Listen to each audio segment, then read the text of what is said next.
What can a guy do that sets off your MANCHILD alert? They will always find some way to push the blame onto others. It's never their fault. And yes, I have to agree that in general this applies to both men and women. And maybe my cat. Incredibly irresponsible, puts off things indefinitely until someone else does it for them. Probably the kind to complain that their mother or girlfriend or wife is a nag, because they have to resort to that to get them to do crap. This comment was a huge realization for me. No wonder I haven't found an acceptable way to ask him to do anything. There is no acceptable way. There really isn't. You can't force someone to be responsible. I really wish I hadn't wasted over a decade of my life with that guy. People aren't going to change if they don't want to, and he was happy being a man-child. Monster Energy logos on his back window. I've seen a couple of people recently, usually at festivals with Monster tattoos. I'm unsure if Monster are actually paying them to tattoo their logo on their arms or if they're just really that obsessed with the energy drink. When he doesn't know how to do a load of washing and refuses to try and learn. This in general. If someone refuses to try and learn a common task because they don't want to, that person has some latent narcissism that you're going to run into down the line. When they're all over a girl and then she rejects them and suddenly she's a grotesque demon, apparently. Throws a tantrum when they don't get their way, like a child screaming in a store because their mum wouldn't buy them a toy. So they never grew out of that. They only act nice because they want something in return. Everything has strings and an underwritten contract. I've known and read of a few breakups that happened because it turns out after they moved out of their parents' place, they treated their partner like they were their new mother or father. The guys who not only can't cook or clean or do basic adult domestic tasks, but they're weirdly proud of the fact to the point of bragging about it. No, I'm not impressed that you're an adult and can't manage to take care of yourself, bro. Get your crap together. After seeing some of these, it feels good that none of it describes me. Although, I do still feel like a teenager who just wants to play video games and eat junk food. The key is that even though we want to play video games, we sweep the floors, do the dishes, walk the dogs, and then play video games.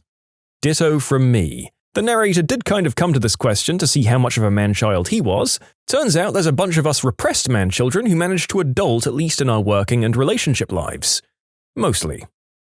Ugh, when his mom still runs his life. You should have added, and he's still okay with his mum running his life. I had to fight nails and teeth to get my independence from my mother and couldn't make it happen. I had to leave it all behind. I was always her little boy, forcing her unwanted attention on me when she needed emotional relief or an ego boost whilst denying my needs. Mothers, treat your kids as human beings. They're not your emotional support animals. Filthy apartment. Floors never swept or washed. Toilet smells like hell's urinal. Piles of dirty laundry. Few or no kitchen utensils. Garbage hasn't been taken out in who knows how long. Kitchen littered with Gatorade bottles and fast food or frozen meal containers. Nasty bedsheets and posters of scantily clad models or Scarface movie posters as the only decorations. My roommates dragged me down to that level over time. Putting up with other people's addictions and misuse of time is tiring. Doesn't offer to help clean up after you cook for him. Goes straight to the couch. Help? Frick that. One party cooks, the other washes up. That's like 99% of the reason I got good at cooking. When my now fiancé moved out for the first time and he expected me to come over to cook and clean for him, he learned pretty quick and is now a better cook than me. Go figure. Still holding on to a lie even after he's been caught. I'm holding the truth to his face, but he still denies it. Damn, he could have become a politician. These answers are making me feel real good about myself. Can't keep a relationship going because they're more in love with a fantasy version of the girl they were with, so whenever a problem actually comes along, instead of working through it, they get upset and bail because she wasn't who he thought she was, and doesn't actually put work into anything. I had an ex in his mid-20s who had his mum cut his toenails for him. Cut his toenails. I noped the F out, but I'm ashamed of how long it took me. Oh, here we go. I had a roommate named Fergus. He moved in with me and one other girl in August. About November, we noticed that Fergus, while using every dish in the house, had never actually washed anything. The other girl and I had been taking turns, but not talking about it since our schedules were so opposite, so we'd never realized that Fergus was such a piece of crap.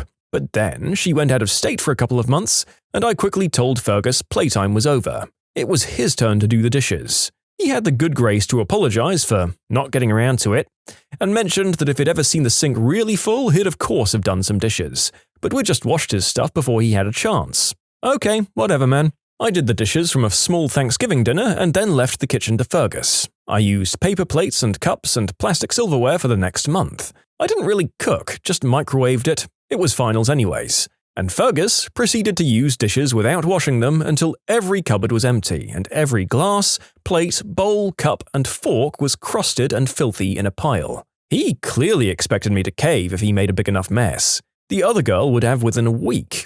I am made of sterner stuff, however. I fully intended to wait however long it took. Christmas Eve morning, after 30 days of this bullcrap, I awake to the astonishing sound of the kitchen being cleaned. There's water running, plates clinking, dishwasher going. I walked out in amazement and found a complete stranger cleaning my kitchen. She looked up at me in somewhat unfriendly manner, and Fergus pipes up from the living room, where he's sitting motionless on his phone. "Hey, this is Mum. She came to pick me up for Christmas." I laughed. Obnoxiously. I laughed at the man-child who got his mum to drive 4 hours to do his dishes and drive him home when he was 25 years old. She defended him. I don't see anything funny about this. Oh, this is hilarious, I said and went back to my room. She mopped the floor and then they left. After that, I basically told him he was going to pay a service or pay me to clean the kitchen once a week because he obviously couldn't be trusted with the level of responsibility you'd give a 13-year-old. His mum sent him an extra $75 a month for the rest of the lease. I had a roommate who always thought he was pulling his own weight. It was a self-perception issue. To counter this, I always cleaned my own dishes immediately and put them back in the cabinets and never filled the sink. When the sink got full, he'd get mad at me. It was pretty funny. Good guy, just lazy. One thing that bothered me though is that when he'd put bags of trash by the door instead of taking them out. Like, dude, just walk an extra 10 feet instead of leaving smelly garbage by the door.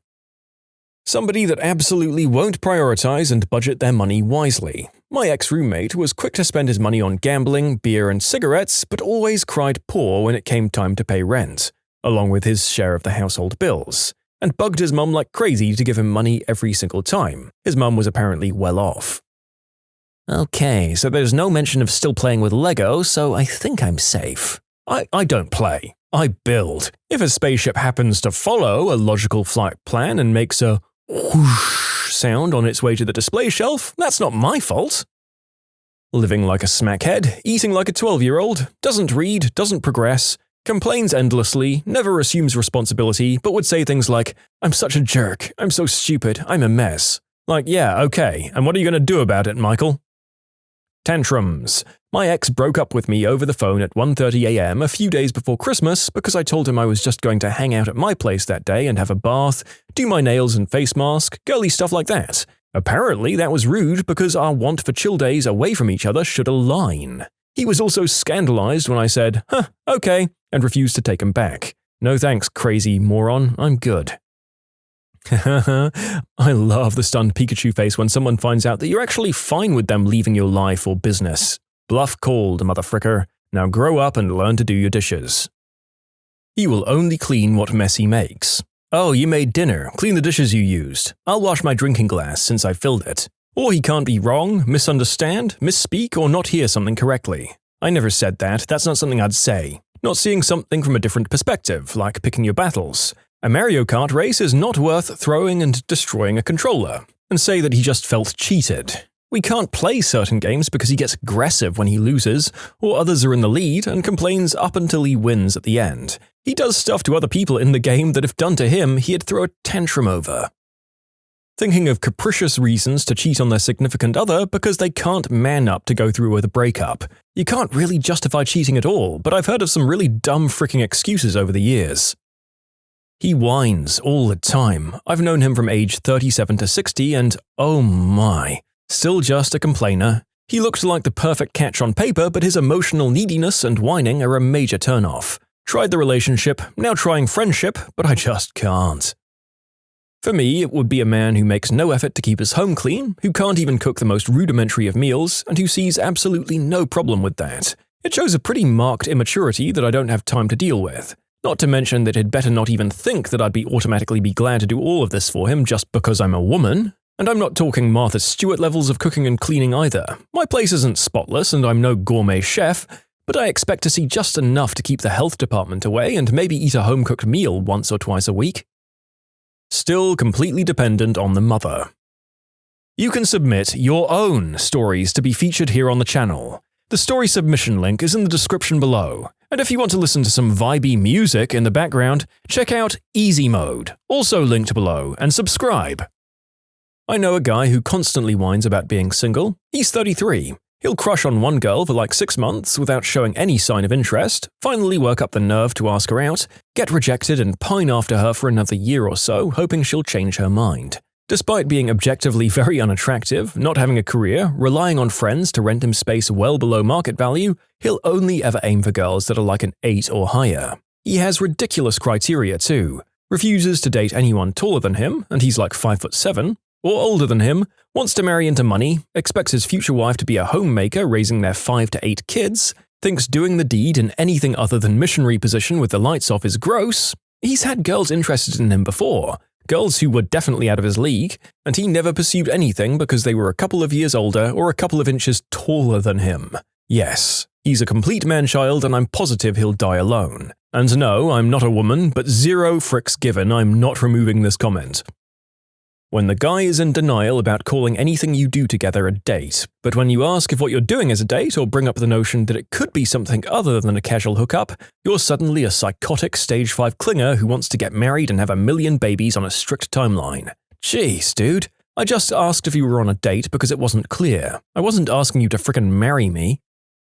Oh boy, do I have a list from you from my first serious boyfriend. His mum made his lunch every day. PB&J, peanut butter cups, and little Debbie cakes. Just sugar, basically. He wanted to go out for breakfast every Sunday, but wouldn't get out of bed until I showed up at his house to wake him. He flipped out if I didn't text him every morning before I went to class, and called him every night before I went to bed. No, he couldn't be the one to call or text me, that was my job apparently. He punched inanimate objects when he was mad. Complained that I leaked bodily fluids on his sheets because he didn't want mummy to see them when she did his laundry. And this last one is really bizarre. He thought throwing soap at the wall when staying in a hotel was really fun and entertaining. Soap. Like in a hotel that had a TV that he was staying in for one night, not a windowless prison where he was forced to use his meager supply of toiletries to amuse himself. They're always telling you to let go of the inconsiderate things they do instead of owning up to them. Like it's not their fault they're being a jerk to you, you just need to not get so angry about it. Nothing is ever the man-child's fault, especially since he has his whole life ahead of him to grow and learn from all the faults he refuses to admit he has. The man-child has no need for future plans, he goes with the flow, and any attempt at suggestion that maybe a 30-year-old adult should at least have a vague idea of what they want to do in the next year or so of their lives is swiftly met with accusations of being controlling or pushy or uptight. When confronted with a fault that's undeniable, he lashes out at you for something you did years ago, or perhaps he just makes up something on the spot, or simply uses something positive as a negative. For instance, you just made breakfast, but because he's mad at you for pointing out something he didn't feel like acknowledging, he claims that you never make breakfast and the fact that you did doesn't count because you never do. In fact, accusations involving definitives, such as never, are constant. You never do anything, you never clean anything, you never do what I tell you to do. You're always never doing something, and on the off chance that you do, it doesn't count because you never do it. Won't put up with unpleasant shopping trips. I know a guy that throws the biggest fit if his wife goes off their shopping list or wants to make a stop somewhere else. She'll go with him to Best Buy while he looks at video games, but when she wants to stop at Bath & Body Works right next door, he freaks out and complains the second they walk in the door about how bored he is and pouts through the whole trip. Being proud of not reading. How involved his mummy is in his life. Good relationship with mum? Keeping in touch? Family holidays? Healthy boundaries? Maybe calls for advice when cooking something complicated or what the frick to do with silk? Good. When mum stops by the house all the time, stocks his fridge, brings him meals, does laundry, buys his clothes, cleans his house and has him over for dinner 3 nights a week? Bad. Mummy is telling him who he should and shouldn't date, what jobs he should have, what he should be doing with his money, or is still holding the apron strings after, say, 21? That's the worst, but not necessarily his fault. Other red flags: refusal to learn basic adult concepts like how to cook, clean, launder, or maintain things, and claiming it's someone else's job. Constantly shifting blame, living in a house that looks like it was decorated by a 15-year-old, inability to hold a conversation about anything more serious than TV, video games, or movies. The narrator will pipe in and try to answer the valid point that there are women who behave like this. Yes, they do exist. But it is a weird social phenomenon that in my experience this behavior does tend to manifest more in us guys. Either because society caters to us a bit more, or because of traditional gender roles. Who can say? Is 25, still lives with parents and doesn't pay rent. Doesn't do his own laundry and doesn't cook for himself. Doesn't take out the trash and hardly ever cleans his room. Spends all day on Reddit and only works part-time. Oh wait, that's me. Look, I'm working on it. Throws a tantrum when a news organization writes an article critical of him and then criticizes that organization for being fake news and declares the press to be an enemy of the American people. Oh my god, I almost married one. Here, have a list. Forces himself to dislike something just because you like it. You ever seen a grown man grit or grind his teeth while playing a video game you encouraged him to try? I have. Fussy eater. Won't eat anything that isn't pizza or burgers and has zero interest in broadening his culinary horizons. I was sympathetic at first, but he aggressively refused all of my suggestions. Owns various books on get-rich-quick schemes. I know, I probably should have left them right then and there. Spontaneous vehicle purchases. He owns a classic car from high school that he refuses to part with, but never drives it, works on it, or does anything with it except keep it insured and have difficulty finding places to park it. He had this facade of being handy, but every time he'd set out to do something handy, he needed someone else there to help him. I James to come over and help me with the brakes on my car. I called my dad to help with the tile backsplash in our kitchen. Stuff like that. And then they'd just end up doing it for him. Makes fun of the things you like. Pay attention to this, seriously. A normal guy should be able to appreciate that you like things, even if they're different from the things that he likes. He outright mocked me for enjoying certain video games that weren't the kill, loot, instant gratification variety. A man appreciates and respects your choices. A child points and laughs at the things you like. Wants the house perfectly spotless, but will never do anything to get off his lazy butt to help with that. Works a part-time job and refuses to consider trying to go back to school or do really anything to get him out of the situation that isn't whining about not getting a promotion after working sorting mail for nearly 10 years. Honestly, liberal arts degree. Such entitlement. Wow. Wants a dog? Gets a dog, does absolutely F all with taking care of or cleaning up after or training the dog. Doesn't want to have kids yet because then he'll have to share his toys. Seriously. He's not being funny when he says crap like this. He's legitimately a greedy, selfish man-baby, and you should not procreate with him. Learn from my almost mistake. Run. Buys expensive things right after you tell him not to buy those things and then expects it to just be okay. Always talks about having a ton of money coming in. Truth is, he has no money coming in, just entitlement issues up the wazoo. He wants to dazzle you with cash he doesn't actually have. Wants to become a lawyer, has no interest in actually putting any effort into becoming a lawyer.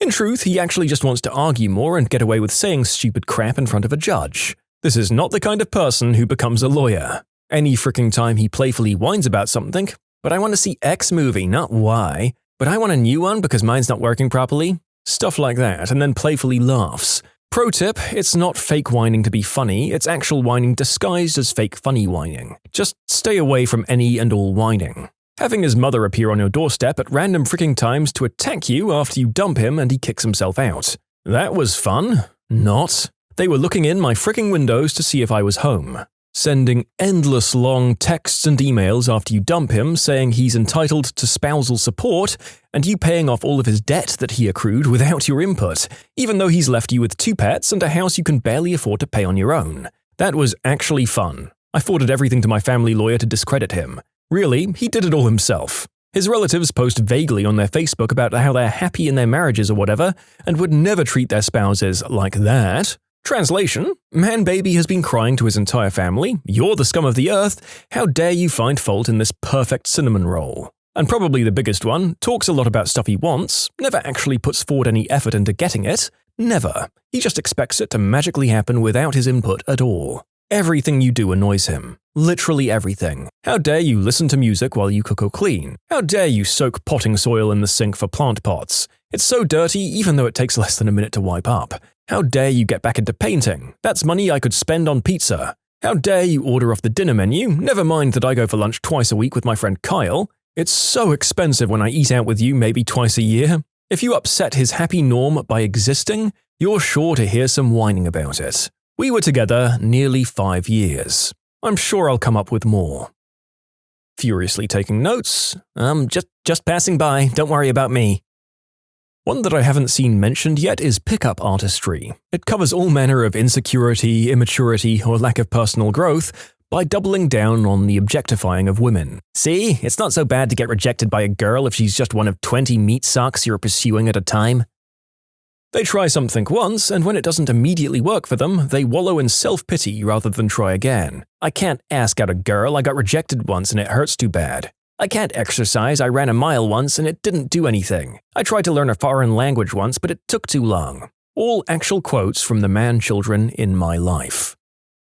Something I haven't seen mentioned yet is finances. Man children typically either don't work, or if they do, they'll work part-time at a minimum wage job. They'll call in on the weekends because they want to party, and they're just too lazy to actually put in effort to work more. Unless they're rich and are used to daddy buying everything for them, they never have much money. They're always broke when it comes time to pay the rent or the electric bill, but they mysteriously always have money to buy video games or green herb. How did your crazy ex become your crazy ex? After I broke up with her, she used makeup to make fake bruising on her arms, neck, and face. She then proceeded to send pictures of all of this to our mutual friends as a warning about me. I suspected that she was crazy long before I knew her, but I realized that she was a freaking psychopath when she asked me to euthanize my dog because he was taking up too much of our time. Holy crap, that's a nightmare! Yeah, I had to pull to the side of the road to finish that conversation, because I started shaking uncontrollably after those words sank in. Dude, that is what we call a stage 5 clinger. Put an ad in the paper, became a lady of the night, brought clients to our family home, we had kids. If finding out your partner was cheating was an Olympic sport, this guy might be taking home the gold. I can't decide if this is hilarious or horrifying. Sims characters should never date their neighbors. Ever had a girlfriend threaten to harm herself because your Sims character is dating the computer-generated neighbor? I did. She woke me up because I had the night sweats and she was convinced I had AIDS. For some reason, I decided to appease her and I got a full STD screening test, including an expensive AIDS test. A few weeks later, I drove to her house and gave her my signed note, which I specifically had to request from my doctor, stating my clean bill of health. She accused me of foraging the entire thing, and in the following argument pulled out her plates out of her cupboard and started frisbeeing them at me. I left immediately. About 6 months later, I had just started dating my now fiance. She contacted me to tell me that she believed me and wanted to know if she and her 2 dogs could move in with me. I never responded. Dude, just waking up and demanding you get an AIDS test should have been the "I'm getting the freak out of here" moment. I knew that, I know that. I was young and she seemed cool prior to that. She also got extremely religious during the course of all of that, and quit her well-paying job without notice. Honestly, I think her mental health was on a serious decline. I can speak as someone who has dated a fair share of toxic women. When you are dumb, young, and full of, well, you often don't think clearly and red flags turn gray.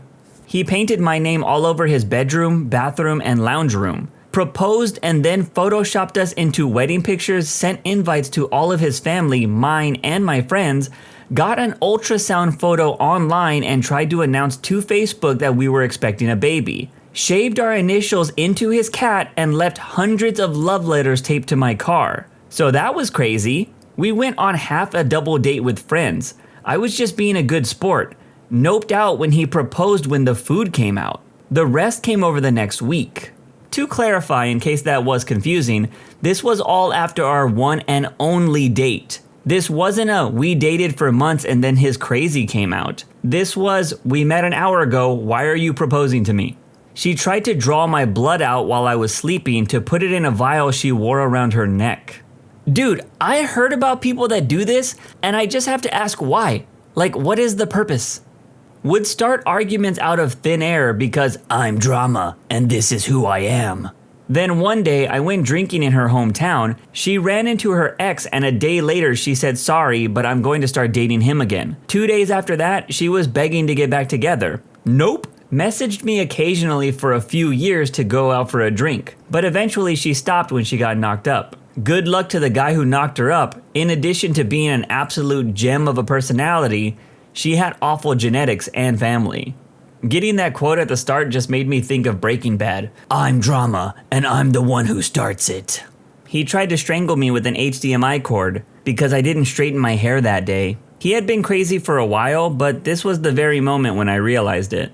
He walked miles in the snow to get to my house, tapped on my bedroom window for an hour until I acknowledged him. I turned him away. In the morning, I heard him rustling in my closet upon waking up. The little freak snuck into my house somehow and was hiding in my closet. I threatened to call the cops, so he left. Weeks later, he emailed me pictures of me sleeping from that night. I still have nightmares about finding him in my closet.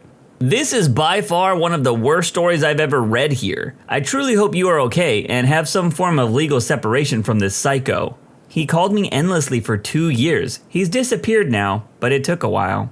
Are we gonna question what she means by disappeared? Like, did he just go away or did she make him go away? Was supposed to be medicated and never told me. Didn't matter since she stopped taking her meds before we dated. She tried to make up for it by taking many different recreational substances that she failed to mention as well. Found her substance kit and I noped out. Her mother said, and I quote, "I'm surprised you made it as long as you did." I dated a girl that was bipolar and I can confirm that things can drastically change if they suddenly stop taking their meds. Killed the dog that my dead spouse gave me. What a jerk. Please tell me you went on an epic killing rampage like John Wick. My husband's ex, his girlfriend from high school, was crazy because she set up an appointment for a portrait session to have pictures done for our 3 children for her house. No, we didn't let that fruitcake take our children. They broke up their senior year of high school. And this was when we were in our 30s. We were shocked by the contact from her, never mind the appointment. We also found out she had her phone number listed, this was the time of phone books, as Mrs. Our surname this whole time, which was never her real name. She was stuck in her high school fantasy, which was frightening. This is the kind of story that has me Googling my ex's first names in combination with my last name, just in case. I could see one in particular pulling crap like this. This is definitely the start of a horror or suspense movie. Beat the crap out of me, then out of his next GF and their kids. He lied about his police record and previous conviction from beating me. He is charming and manipulative, so I get why she believed him. He got out of prison recently for what he did, and I'm just glad I'm across the country now. He started messaging all the new guys he thought I would maybe go out with, asking them not to invite me out because he felt like he still had a chance with me. This happened not once or twice. This happened with around 10 guys. He didn't even know them in person. I didn't even know them.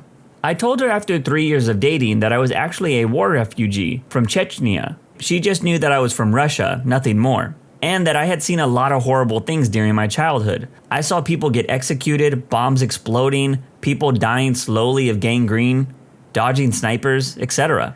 Never really told anybody this in my life since I came to America. I told her because I was pretty sure I wanted to spend my future with her.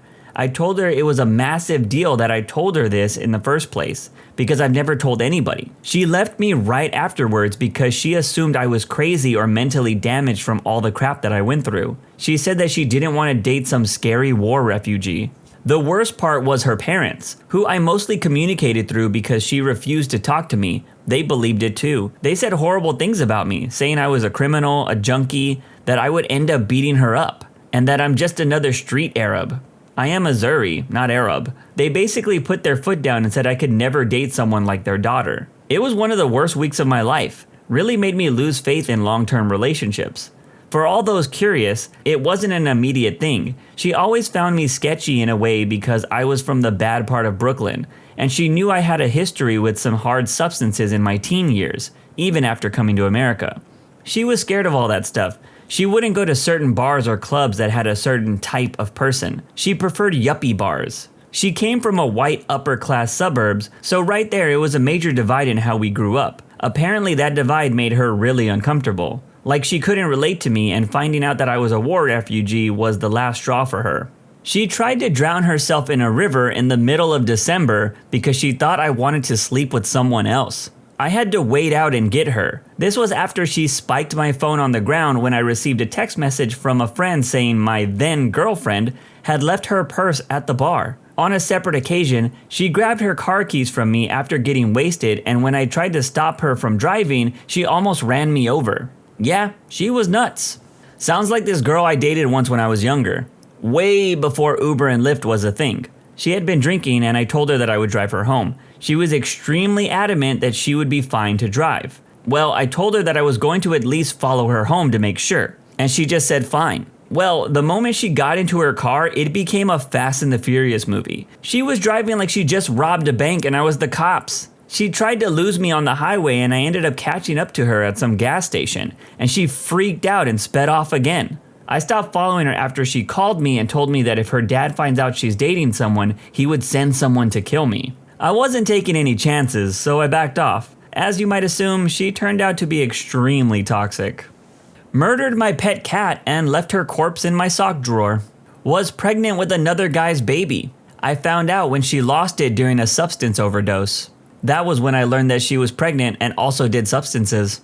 Genetics. Both of her parents were bat crap crazy, so I shouldn't be surprised when she started stalking me after she cheated on me and I dumped her. She threatened a few of my, and by extension our, female friends with physical violence just for being around me, and tried to get me fired from my job. She called my manager and told him that I was on substances.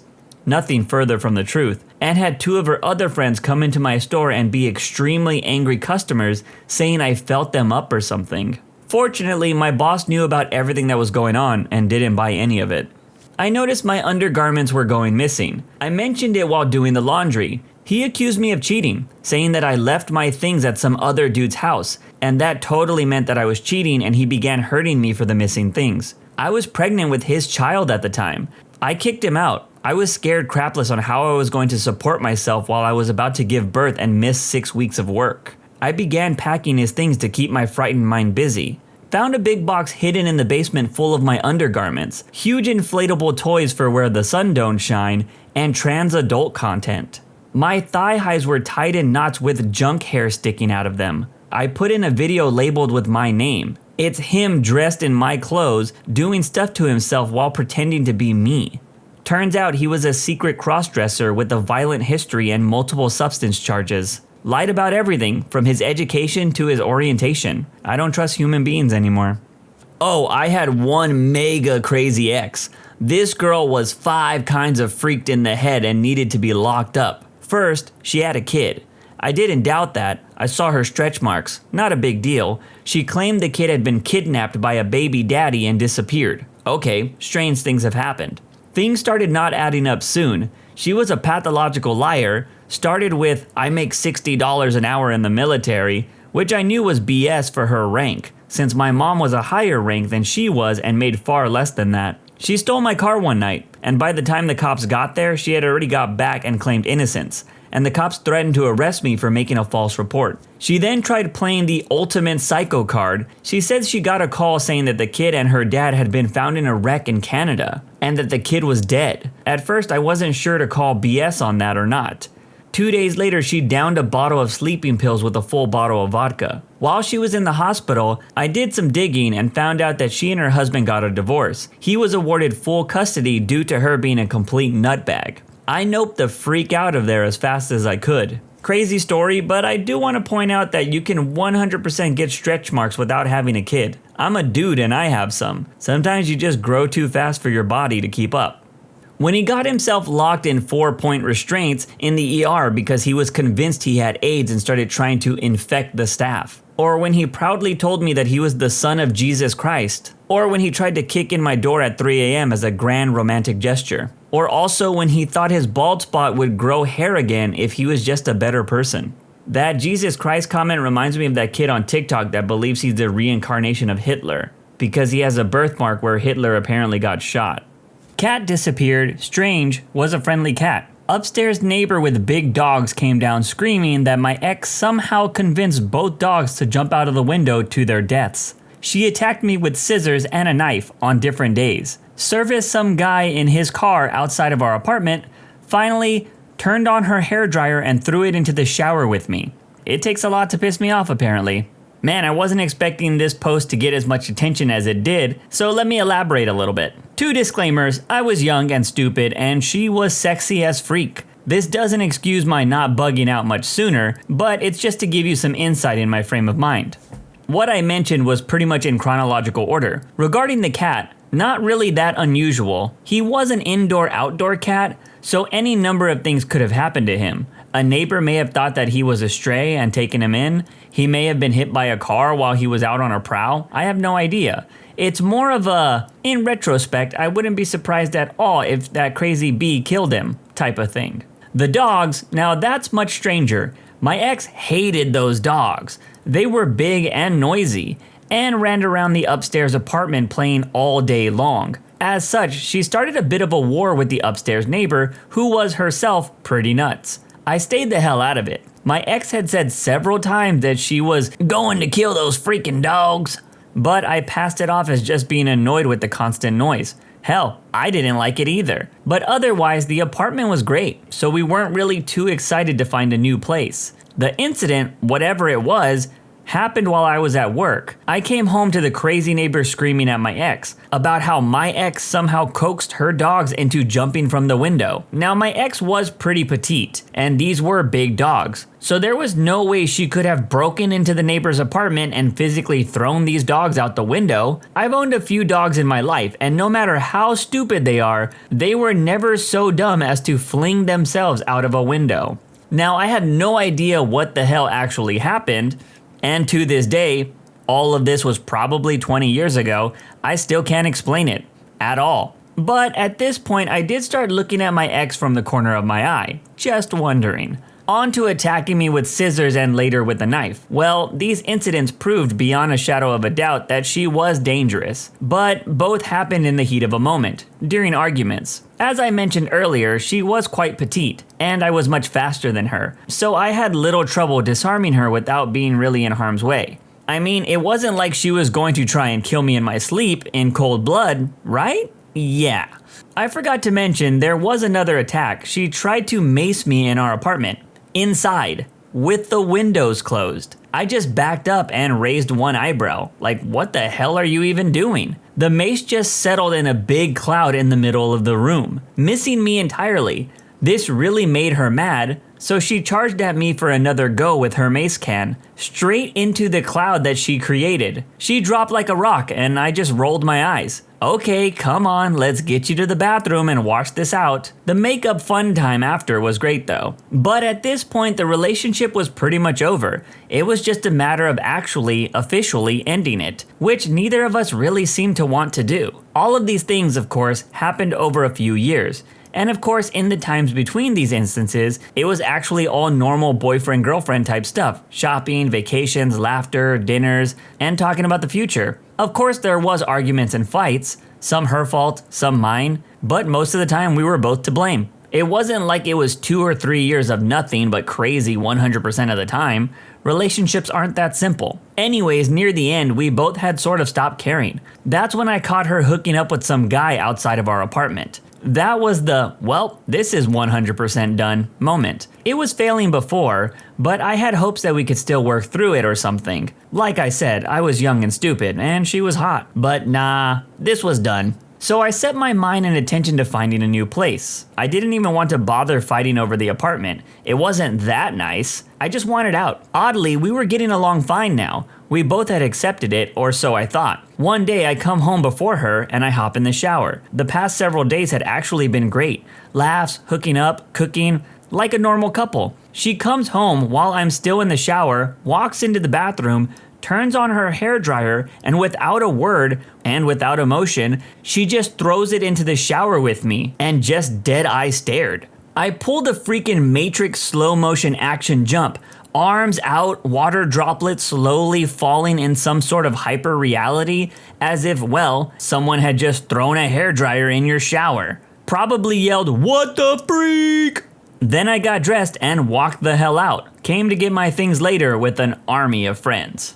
This story was wild. Oh, and by the way, as a warning sign for all the men out there, if your girl ever tries to stab you, get the hell out.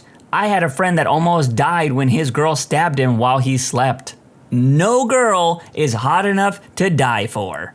He cheated and I was stupid and forgave him. 2 months later, I was served with an eviction notice because he lied to my face about having paid rent. I told him that I would give him a chance to work on himself, but I needed space and I would find somewhere apart from him 2 months later when the lease was up. He threatened to end himself 3 times, called me wasted multiple times, switched between "you're the best ever and I love you and I can't live without you" and "you're a lady of the night and you're the worst person ever, die alone." From voicemail to voicemail. By then, I had told him that we were definitely over, but the final nail in the coffin for him was when he drove to my new house wasted to call me names and tried to pull me out of my house. When I told him to leave or I was calling the police, and I just went into my house. He was psychotic and emotionally crazy, and will always be psychotic and emotionally crazy. The crazy bee literally made me choose between her and my mother and sister. She couldn't handle other women in my life. It went beyond not liking me being around them. She would go to crazy far lengths to get me away from any female in the vicinity. She never did that until a month or 2 before we broke up. Glad I did. He literally stopped talking to me after I told him I was SA'd. No breakup, just silence. He never spoke to me again. Lawyers. What's the stupidest reason you've been asked to sue for? And what was the outcome? I saw photos of a horribly dead couple. They had a son who was an amateur race car driver, and they ignored a fence, several no trespassing signs, and security guards to go stand in a restricted area and film their son's race. A crash happened, they got destroyed, and the son then sued, saying that security shouldn't have physically restricted them from entering that area. I don't know how it ended. I hope it ended with the son getting slapped by the judge, jury, and lawyers. While going through lifeguard training, one of the workers told us a story about why we have to always get consent on children. A lifeguard that he knew had gotten a drowning child out of a pool and saved his life. The mother tried to sue the lifeguard for putting her child on the ground too hard. Luckily, the lifeguard won, but it made me a bit scared to be a lifeguard. I defended a guy who sold his house. He got sued by the buyers. The buyers were told by a neighbor that there was an underground storage tank on the property, and that it had leaked oil. The neighbor was convinced it was there. We went to trial a year later, and the buyer never could produce any evidence of an underground tank or contamination. The jury gave him $13,000 anyway. You're a crappy lawyer? He's either a crappy lawyer or a crappy liar. Either way, something smells about this story. Why the crap would the neighbor say crap like that? Well, I think we've all got a little soiled by these various puns, people. Let's move along, shall we? One of my friends had to defend a government agency from a seemingly serious lawsuit. The issue was about a kindergarten, this is Australia, so it's a preschool age, near a government work site. And the issue was some white trash B-words for kids have breathing issues from dangerous levels of dust. Anyway, my friend isn't high on the ladder, so a lot of the legwork fell to her. She had to go to the suspect site and found it to be a park undergoing massive landscaping. After convincing the bogan that the kids needed a medical examination if they want to pursue the case in a meeting, she notices the mother is a massive chain smoker. This basically led to her correctly guessing that the kids' breathing problems were caused by their mother smoking non-stop all day. Evidence to corroborate it includes the medical examination and 3 incidents where the fire department were called to the bogan's house for fires caused by smoking in bed. In conclusion, mother tries to sue for health issues of children, only to be found as leading cause of said health issues. My childhood friend almost got sued for shooting his friend with an airsoft gun. The pellet hit skin and made the kid go crying to his dad. His dad was some big-shot lawyer and had the kid arrested for being in possession of a firearm or weapon on his property. He later wanted to sue my friend's family to pay for his son's injuries. The injury was a red welt mark, nothing serious. The stupid part was that the lawyer's son invited them over to play with the airsoft guns in the first place. My aunt, Jane, has a medical condition. Without revealing too much, she is an adult but considered a minor because of her dependent status. When she gets sick, she needs to go to the hospital. One day she had an episode and the hospital didn't have enough expertise to handle her case. They said she needed to be taken to the capital city for treatment. Her immediate family were all out of the country, so my grand aunt, her aunt, hired a service to take her to the capital for treatment. When Aunt Jane's siblings found out about what happened, they decided to sue my grand-aunt for kidnapping. According to them, my grand-aunt had kidnapped Aunt Jane and taken her to the hospital against her will. By the way, my grand-aunt actually got written permission from Aunt A's mother. Now, we live in a third world where bribes sway the hand of justice, so that trial actually lasted a few years. We won in the end, but I get really angry when I think about the lawyers who took their case. My dad, an old ridiculous man, tried to sue McDonald's because he tripped over those stumps in the parking lot. McDonald's. And to make it worse, they were actually really kind to him and got him a first aid kit. Wow, I think this is the first time I've been so ashamed to be related to him, and trust me, there have been a lot of times. Any case where someone's life is saved and they sue the person who saved them. That crap is messed up. That's the main reason why Good Samaritan laws exist. Otherwise, nobody would save anyone else's life due to fear of lawsuit. In some states, the Good Samaritan laws do not really provide much, if any, protection to a would-be rescuer. Good God, is this an American thing? Because that's absurd. I've never heard of anything like that happening over here. A middle-aged woman lost her footing in the parking lot of my significant other's work the other day. At first, she said she was fine, just scraped her knee, etc. But as soon as she sat down, she started coming up with a laundry list of imaginary injuries she had suffered. Oh, she hit her head. And oh, she's feeling nauseous and faint. Oh, and she has a bad hip and shoulder and back. She's in so much pain she can barely move. Significant other called 911 as is protocol. The EMT gave her a clean bill of health and said that there was nothing wrong with her. A skinned knee, sure, but that was it. She refused an offer to go to the hospital, saying she felt better now. Well, 10 minutes later, after the EMTs leave, she and her husband are out taking pictures in the parking lot. She's walking just fine, but guess who's probably going to sue? The sad part is they're going to get a settlement even though it's total BS. It's not worth the time and trouble to let the case go to court, so the lawyers will just throw a few $1,000s her way to get her to go away. Apparently this happens pretty often. People know they'll get paid off, so they turn on the waterworks over even the tiniest injury or slight. Friend had a paternity or child support case walk through his door that was mind-blowing. Couple A and Couple B go out for a night on the town. They're drinking and riding around in a car and decide to get frisky. Only problem? They only have one condom between them. So, being the bright young minds they are, they decide to share the condom. Couple A uses condom first, passes it back to Couple B. Dude in Couple B turns the condom inside out and uses it. Girl in Couple B becomes pregnant with dude from Couple A's kid. Welcome to the South. You can't make this crap up. Dude, Guy B was a frickin' moron for turning the condom inside out. What he should have done was worn it normal, then sued Guy A for making him gay when Guy A's splooge touched his junk. I'm from the South too.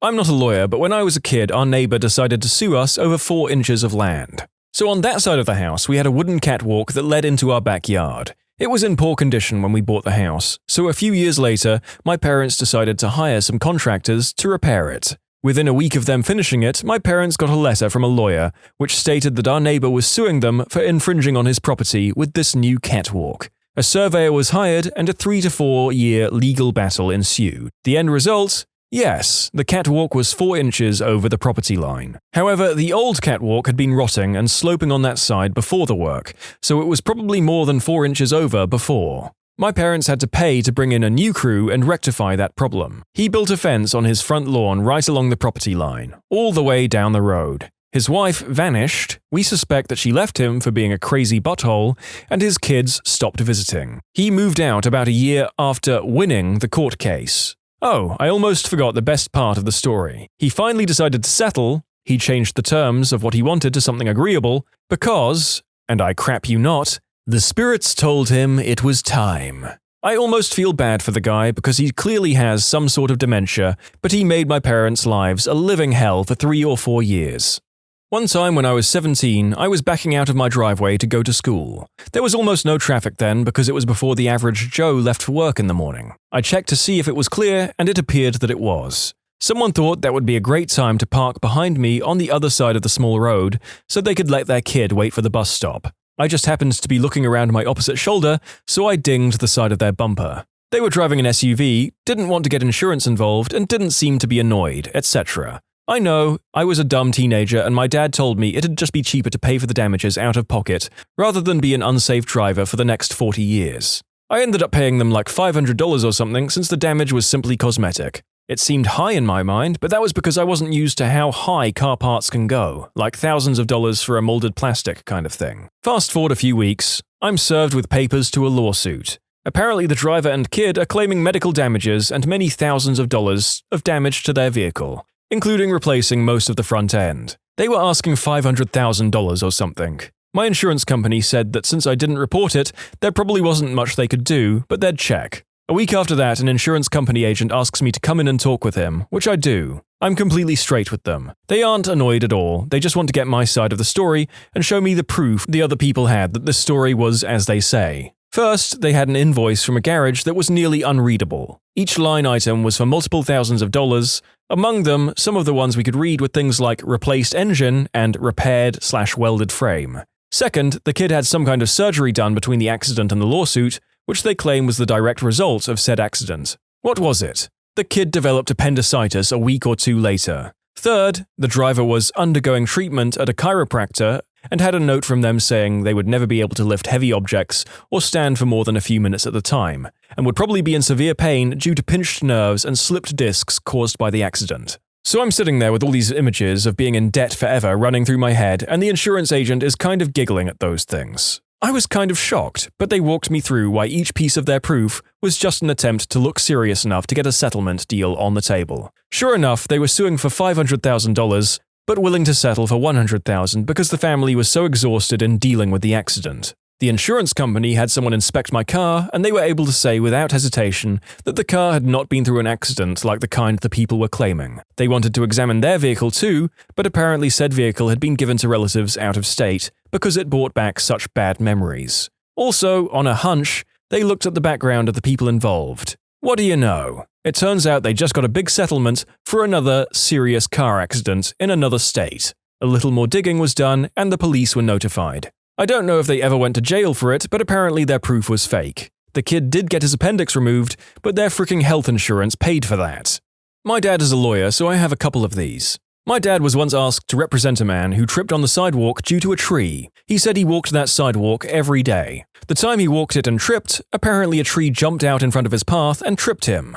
Second one is a little weirder. A woman called my dad for legal advice because there was a spider in her baby's diaper package. When asked, she said she put that diaper with the spider in it on her baby. She wanted to sue Pampers. My dad hung up on her there. I saved the best for last. My dad represented a taxi driver for when he got into a car crash. Everything went like a normal case. My dad won the case for the driver very quickly. As he was with the guy for payment, he found out that the taxi driver was blind. You heard that right, he was 80% blind in both eyes. No one found out except my dad, not the taxi driver's clients, not the jury, not the judge, not even the DMV. He walked out of my dad's office with one of those tapping sticks and drove home. I mean, that last story isn't so much stupid as outright ridiculous, and for a completely different reason than the others. My goodness. Not a lawyer, but I'm a client manager at a law firm. I once had a man call in trying to sue the local Popeyes because they gave him a large order of wings instead of a small order of thighs. He had witnesses to prove it and everything.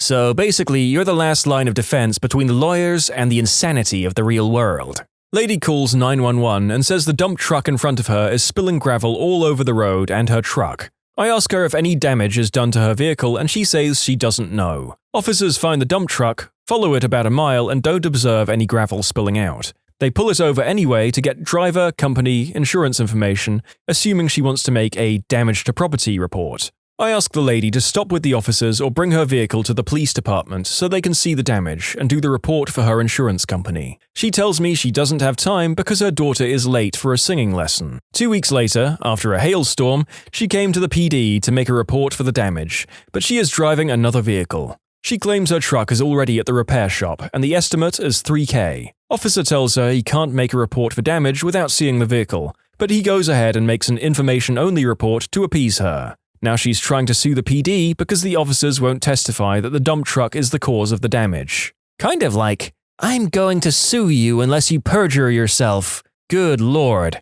Guy sued the creators of Budweiser because he suffered emotional distress, mental injury, and financial loss because he didn't nail beautiful women like the adverts promised, thus causing him to consume more and more. The judge basically told him to take it like a man like the rest of us borderline alcoholics do.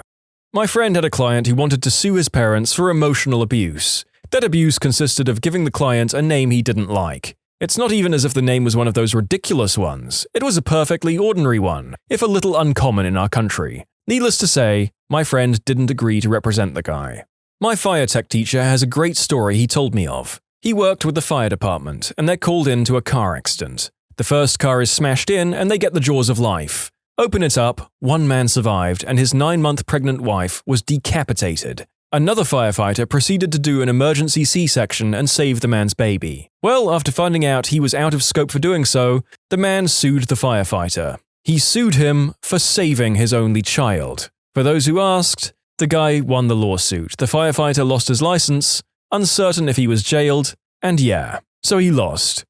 Worked in law firms for 10+ years. Heard a great story where a guy comes in with his wife and teen daughter to discuss defense against a claim that the dad fiddles the daughter. The guy basically says, "It's my daughter, I can do what I want with her." The mum says nothing. The lawyer was disbarred for vaulting the table and punching the dad. My sister was sued by this elderly woman. It was her senior year of high school toward the end of the year. She's leaving school and takes a right onto the road. Her and the elderly woman got into a car accident and the police officer found my sister at fault. Within a year later, my parents learn that the old lady is suing them for doctor appointments and such. When it comes to the case, we find that the elderly woman had been taking prescription pills that affect motor skills. Worst case, the pills were in the daughter's name, not hers. Not only that, but the old lady had been speeding in a 35-mile-per-hour school zone. She actually admitted to it. Parents didn't have to pay a dime to the old broad. Not a lawyer, but I did get sued once. For child support. My deadbeat dad ex-husband called after 5 years of no contact and no financial support. He's dying. Kids see him. The younger one wants to stay with him for a while. She stays with him and his new wife and daughter. They live in the same town. He miraculously gets better. 4 months in, I get a letter from his lawyer for child support. Says I'm a deadbeat mum, he's had her for years without any support from me. I walk into the remediation meeting with school and medical records, divorce and support papers, history of his non-payment through the state, and of course, proof of his other daughter who still lived with me. Apparently he forgot to tell his lawyers a few things. Younger daughter is dumped back on my doorstep the next day, and I never hear from his lawyer again. That was over 20 years ago, and he's still alive. A lady tried suing a train company because her husband was killed by one of their trains. Sounds responsible? No. Her husband came to a stop at the crossing, then decided to drive his truck through the barrier and was hit by the train. In the process, parts of this man went flying into Kingdom Come and landed on some lady's windshield. She sued the man's family for damages and because it traumatized her. Oh my gosh. As ridiculous as the first lawsuit in the story is, I can't help but think that suing the man's family for having the nerve to die in a traumatic way and leave his wife alone isn't the most humane course of action. In fact, it may be why the first lady sued in the first place, to maybe recoup some of the losses.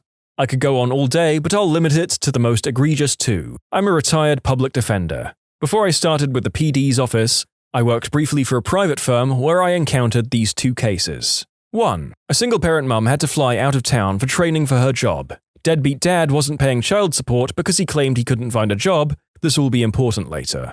Mum left her 4-year-old daughter with her sister, the child's aunt. While mum's away, the aunt takes the girl to Chuck E. Cheese. A repairman at Chuck E. Cheese opens an access panel to repair the pulleys that operated the giant puppets. Repairman goes in back to get a tool and leaves the access panel open. The girl puts her hand in the opening and her fingers are severed. She is rushed to the ER and the docs want a parent. With mum out of town, deadbeat dad is called in. After consulting with the docs and the girl in the OR, deadbeat dad calls the law firm from the waiting room and wants to know if he has a case. He wants to include lost wages as part of his damages. I left for public defender soon after and I don't know how the case ever resolved. 2. A 28-year-old man marries a 16-year-old girl, much to the dismay of her parents. In this state, a 16-year-old can marry without parental consent if she is pregnant, which she was. He proves to be a chronically unemployed and abusive husband. The mother-in-law convinces the girl to take the baby and come home. With her gone, husband of the year goes out and finds a high school girl. The wife changes her mind and returns to her husband with the baby. Months later, husband is served in a paternity suit from the high school girl he was with during the wife's absence. He makes an appointment with me and wants to know if I can force the mother-in-law to pay the child support to high school girl, since it was the mother-in-law's fault that the wife wasn't there for him to have fun times with, therefore forcing him to seek out high school girl. We didn't take the case. Fairly unrelated to the question, but I rarely get to tell this story. I was picking up an old lady, 80-ish, for church one Sunday morning because my parents had asked me to. I was like 17 at the time. The lady doesn't live too far from the church, so I say sure, why not, and proceed to pick her up from her house. I pick her up and take her to church, no problem. I sleep through the service and take her back because that's just what you do for people you give rides to a place. When I got there, she slipped out of my car, Explorer, and fell to the ground, and she started wailing that something was broken. So I get an ambulance over there, and of course it's her hip. No big deal, happens all the time to old people. They patch her up and I think replace her hip because it was like number 3 for her. And so a few weeks later, I found out that the lady is suing me for her falling out of my car. What the hell? So I bring it up to my insurance company and they actually settled with her for an extraordinary amount of money. $200,000, I believe. What? How is this even a thing? Anyone? $200,000 was probably the cost of her medical bills and she had to sue you to get your auto insurance to cover it. Her health insurance may have refused to pay, and this could have been her only option. The same thing happens when someone injures themselves in your home and can't afford the medical bills. They sue you to get your homeowners/renters insurance to cover it. I'm sure my lawyer thinks it's a bit ridiculous a girl physically attacked me over a $1 burrito while she was blackout drunk and is now trying to press assault and battery against me when all I did was shove her back a few times in self-defense. Art teachers of Reddit, what's the most disturbing artwork a student has ever submitted? My literary arts teacher told us a story about the only kid that's ever been kicked out of the program. He only wrote stories about women being killed and assaulted by snakes. No matter what the writing prompt was, he turned it into snake essay. He then read them out loud to class, proudly. He didn't last too long. Back in the 90s, I volunteered at an art studio that provided free classes for low-income inner-city at-risk youth. Wonderful nonprofit run by a couple of cool old hippie ladies who did an amazing job helping the kids feel free to express themselves artistically, no matter what they wanted to create. For example, one teenage smart butt made an elaborate paper mache of Bob Marley smoking a huge herb stick, and they hung it up proudly in a place of honor. No judgment or preachiness at this art class. So one year, they decided to have the younger kids do a Day of the Dead themed picture, with a short paragraph to commemorate a loved one.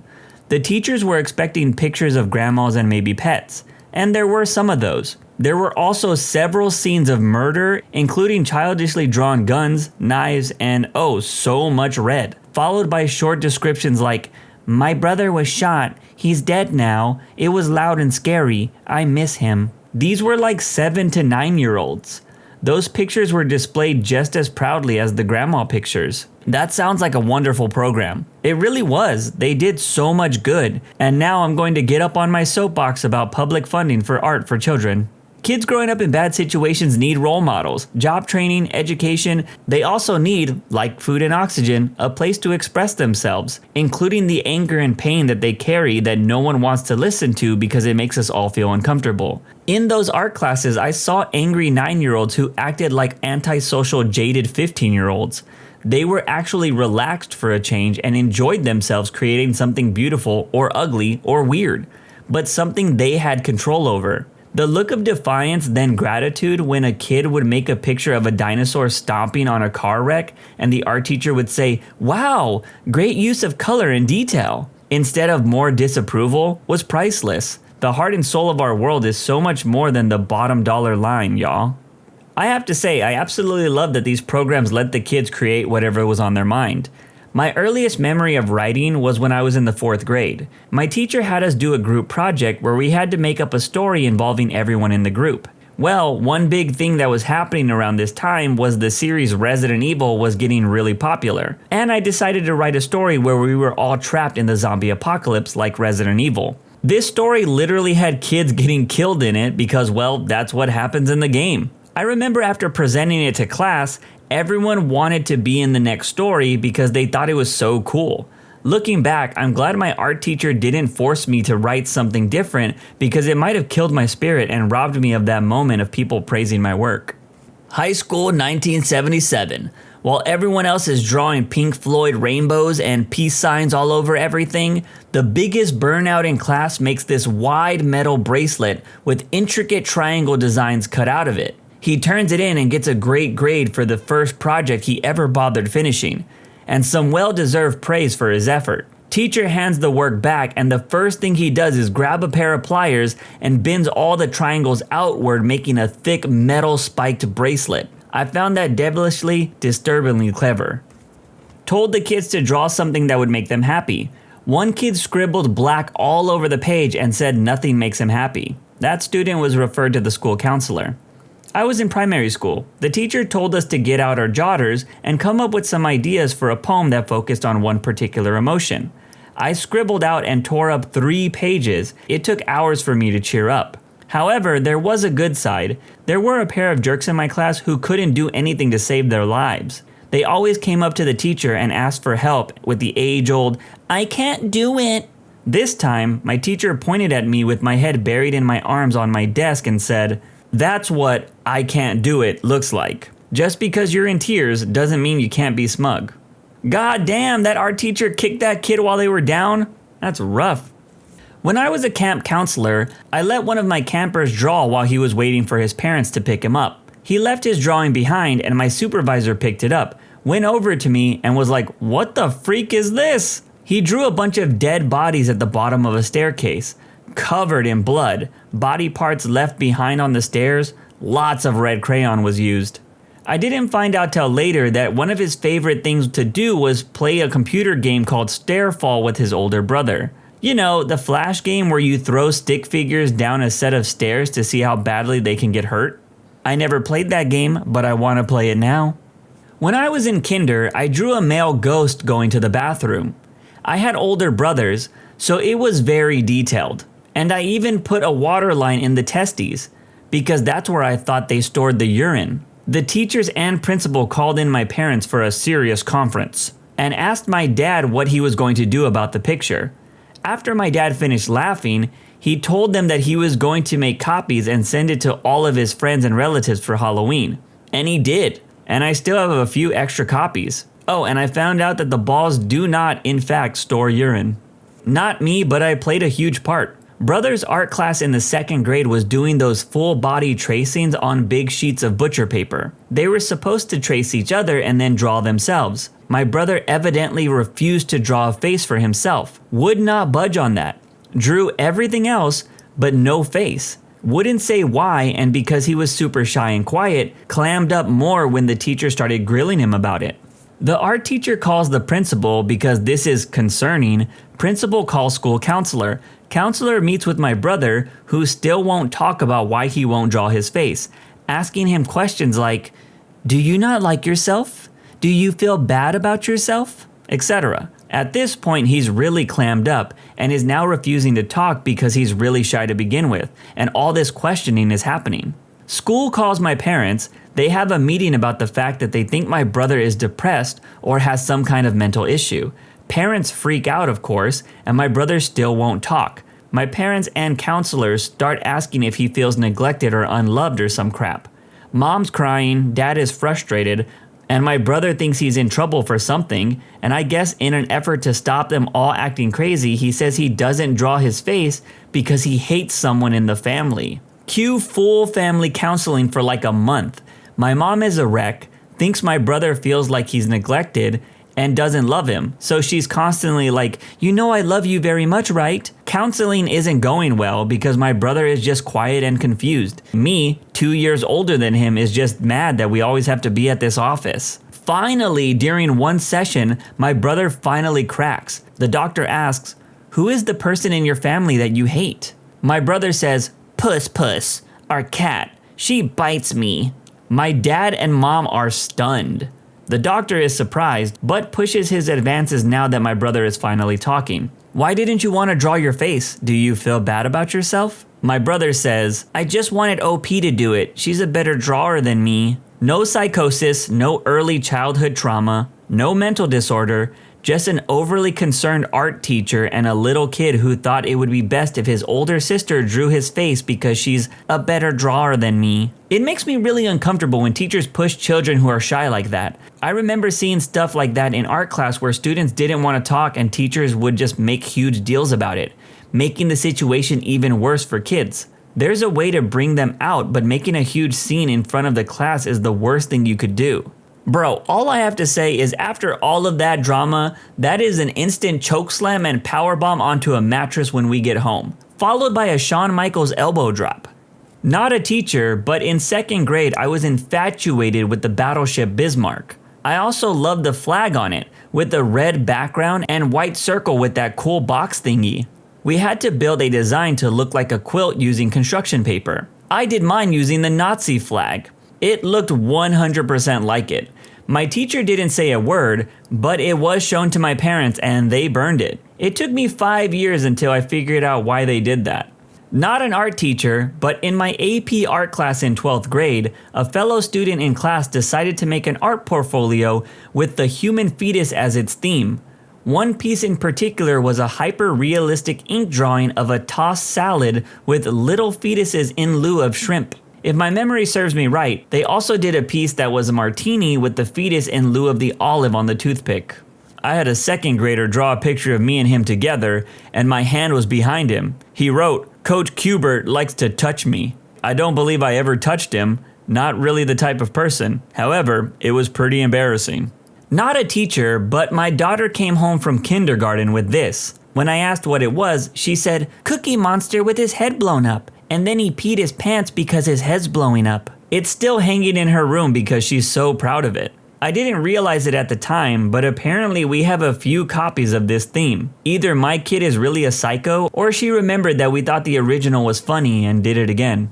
Her early work was a little too abstract for my taste, but when Cookie Monster with his head blown up and then he peed his pants because his head was blowing up came out in '83, I think she really came into her own. Commercially and artistically, the whole piece has a clear, crisp look, and a new sheen of consumer and professionalism that really gives the composition a big boost. She's been compared to early Basquiat, but I think the OP's daughter has a far more bitter, cynical sense of humor. You remember that Superbad movie scene with the beepies? My friend did that about 15 years before that movie came out, and someone turned it into the teacher. He got suspended for a few days, and his parents had to come in and review the notebook with the principal. I mean, it was filled front to back with peepees. I had this kid, I'll call him Joe. He had special needs and loved movies. He hated everyone but me. I was his first male teacher ever. He would often draw me pictures of Godzilla and King Kong. It was awesome. When he went to the next grade, he drew a picture of his new teacher being eaten by sharks. She freaked out, called a whole bunch of meetings, and went nuts. She was saying that she was scared that he wants her dead and she fears for her life. I was asked to have a talk with the kid. I asked him what the picture was, and he said that it was the lady from Jaws 4 being eaten by Jaws. We then proceeded to talk about how Jaws 1 and 2 are awesome. I will always sing the praises of a good teacher. My first and second grade teachers absolutely sucked. They were old ladies and they thought I was a troublemaker and often sent me to the office because I wasn't doing my work. It wasn't until the third grade and I had this amazing black teacher who noticed I was struggling and told my parents that I might have dyslexia. Sure enough, I did, and I started getting special help. Even though I hated it at the time, I really appreciate that my third grade teacher didn't just pass me off as the bad kid and really look deeper into what was wrong with me. A friend of mine had to have a meeting with his parents and teachers about his drawing in primary school. They were completely harmless drawings of zoos, houses, trees, etc. But when you viewed them upside down, they showed disturbing images. Obviously, he had no idea what they were going on about and said it wasn't intentional. He's now working in a good job and is completely normal. This kid drew a giant turd on the chalkboard. There was pieces of corn in it too. He said he didn't like Chipotle anymore. A yellow smiley with a sad mouth, with big black words written on it. "I want to eat a lot of medicine to end myself. My parents hate me." This kid was 10 years old. Not an art teacher, but there was this kid in my art class who would always draw super dark things. Not so much scary, but more depressing. I figured he might have a crappy home life, and I noticed he didn't really have friends. So I thought I could talk to him and just be friendly. He seemed really nice, just a little weird. Flash forward about 3 months, and wow, I'm glad I was nice to that guy. He got called down to the principal's office during class, and no one knew why. We finally found out that he had written a hit list and had been suspended for a month. Seems a little lax, but whatever. He comes back to class and no one wants to go near him. At the end of class, however, he comes right up to me and says, "Don't worry, you weren't on the list." You had me convinced that you were talking about me right up until had written a hit list. I was the proud artist behind some strange works in community college. A girl in class thought I went through a rough breakup or something and just made nice small talk with me throughout the day. We talked a lot about the music we liked and local restaurants we recommended. I really enjoyed class because I got to spend time with her. It was nice. Well, someone else supposedly interpreted my art differently and told campus police that I was going to shoot up the college Columbine style. Got pulled from the class to talk to police and a social worker. It didn't go well because I got a year's probation for terroristic threats. I still went to class and all, but it was never the same. I always thought that that girl I talked to could have just been playing me. I find it crazy that people can just be punished from made up crap. Like, this isn't those people that cry about cancel culture ruining people's lives. This is legit someone made up something and it had an effect on another person's life. I truly think we need harsher punishments for people who make false claims. I had a male college drawing one student who liked to draw pictures of beautiful women screaming. I can see how this could easily be goth or trying too hard to be edgy. It wasn't any of those things. He just really liked pictures of women in distress and seemed obsessed by the idea of it. I jokingly told him to use his powers for good and not for evil, and that it's better to get your emotions out in drawing than in the real world. Not an art teacher, but I'm a volunteer at a center that does art therapy. One of the happiest little clients we ever had handed me a drawing of their deceased mother with their face twisted into a horrified scream. Eyes blackened and brown goop was pouring from the mouth and eyes. Sometimes I stay up at night thinking about it. Oh, and I thought I should verify something. This person's age was mid-20s to 30s. I volunteer at a center for adults with disabilities. I don't know the full details of this client other than they function at a lower mental capacity. My little brother got in trouble for drawing a picture of a polar bear eating a seal. Lots of red crayon was used. He was like 9. I didn't get why it was such a big deal. It's not like it doesn't happen. When I was a kid, I drew a dinosaur eating another one, with an open rib cage and everything. My teacher wanted to send me to a therapist. I just wanted to draw realistic looking scenes. I got in trouble with the teacher who couldn't stand me. We were using the computers and this age-old image just happened to be on some website I was on as an ad for something. One of those crappy ads that is on the side of the screen when you're scrolling down. She called a meeting with the principal and called my mom in. Thankfully, my mom called her out on her BS and pretty much told her to quit being a petty idiot and wasting everyone's time. I almost cried, I was so happy. When I was in high school, a really weird guy would ignore the instructions for any assignment and just draw pictures of people being murdered, cut up, buried alive, all kinds of crazy crap. The teachers never did anything. One day after school, he pulled a knife and stabbed my friend in the hand for being a Jew. Suspended for 2 weeks. He told someone that he was going to shoot up the school like Columbine. Luckily, the person he told went to the police.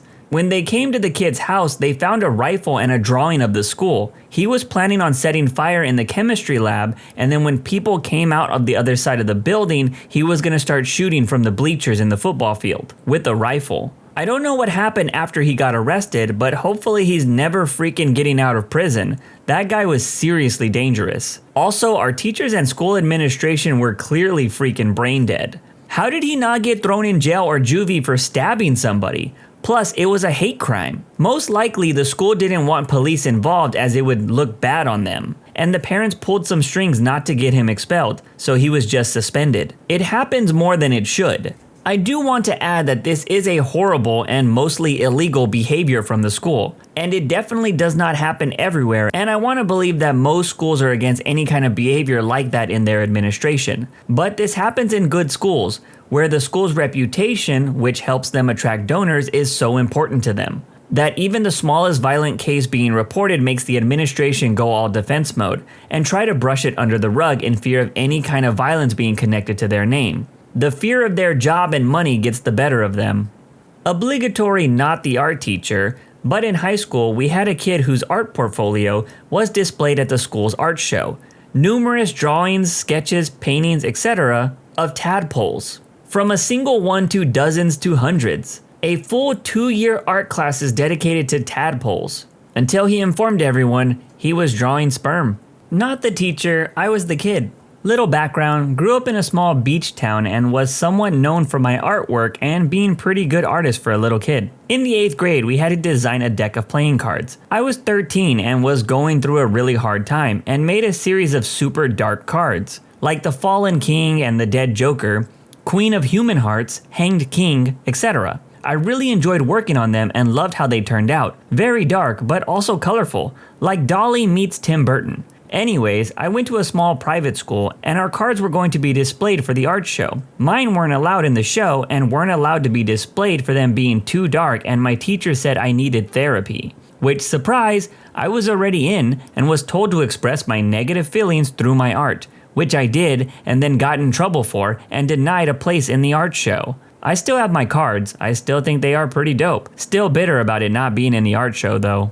I accidentally made a realistic hoo-ha in my pottery class. This happened to me during one of my ceramic classes in college. The professor was teaching us how to use pottery wheels to make bowls. If you can imagine the act of making a bowl out of clay, the clay is pulled up taller and wider as the pottery wheel spins. I'm doing my thing, making a real nice bowl. Then at a certain point, it all collapsed inwards from two opposite sides. The clay folded in on itself as it fell, and the weight caused the original bowl shape to elongate. I was left with what looked like a perfectly detailed clay hoo-ha. So naturally, I left it as it was and fired it, and glazed it. Now years later, I sneak it into friends' houses and put it on their bookshelves. When they find it, they shake their heads, laugh, and do the same thing to someone else in the friend cycle. I call it the Brotherhood of the Traveling Hoo-Ha. What's your homeowners association horror story? Well, here it goes. It's not my story, but my dad's. When I was real little, my parents owned a house in Florida that was part of a homeowners association. Behind the house was a lagoon or pond or whatever, and the backyard went right up to it. Basically, the backyard ended at a little slope that went right down into the water. One day, my parents got a notification from the HOA that the grass in the back was unkempt and this was a violation and there would be a fine if he didn't cut it. What they meant was the grass on the slope into the pond needed to be cut, even though that wasn't a part of the property. My dad said whatever, broke out the lawnmower and got to work. Just as he was finishing up, a huge frickin' alligator comes rushing up out of the water. My dad does the only logical thing.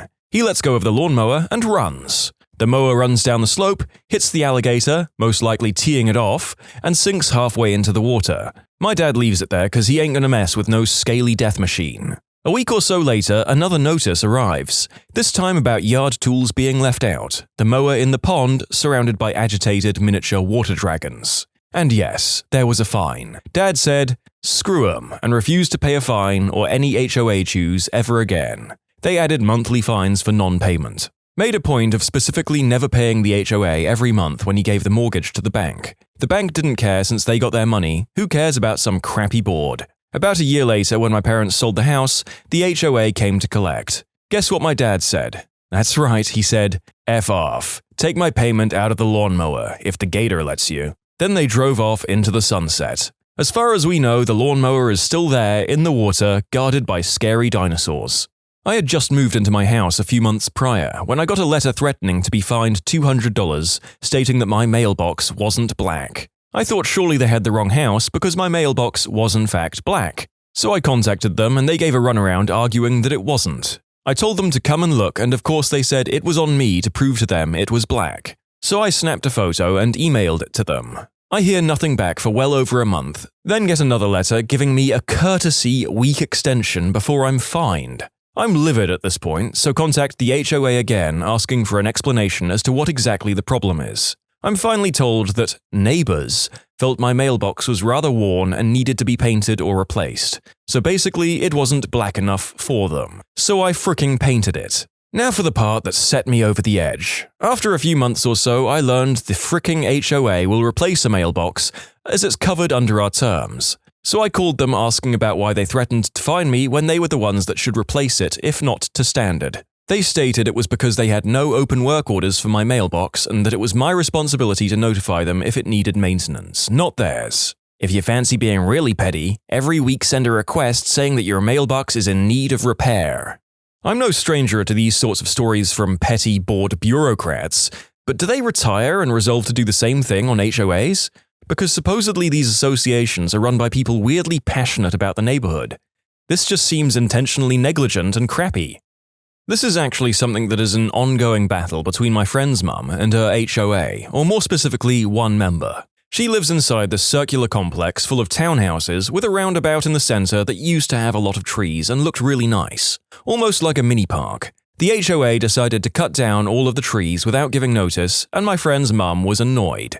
She went to complain about it and they basically said, Sorry, too late. In protest of them doing that, she decided to buy this big inflatable palm tree that she stuck on her balcony for all to see. Decided to file a complaint because it looked gaudy. She knew exactly who it was, and it upset her more that this person did that instead of coming to talk to her after years of living near each other. She was able to keep her tree, and when Christmas came around, she even decorated it. She decided she was going to wage this war against the HOA and this neighbor by having annoying inflatable decorations on her balcony. When it started warming up, she bought a flamingo, which she likes to dress in Chicago Cubs or Blackhawks gear, depending on the season. I told my friend he should get her a 6-foot wacky waving inflatable Superman to put on there next, which I think would be hilarious, but I don't know if she wants to take it that far.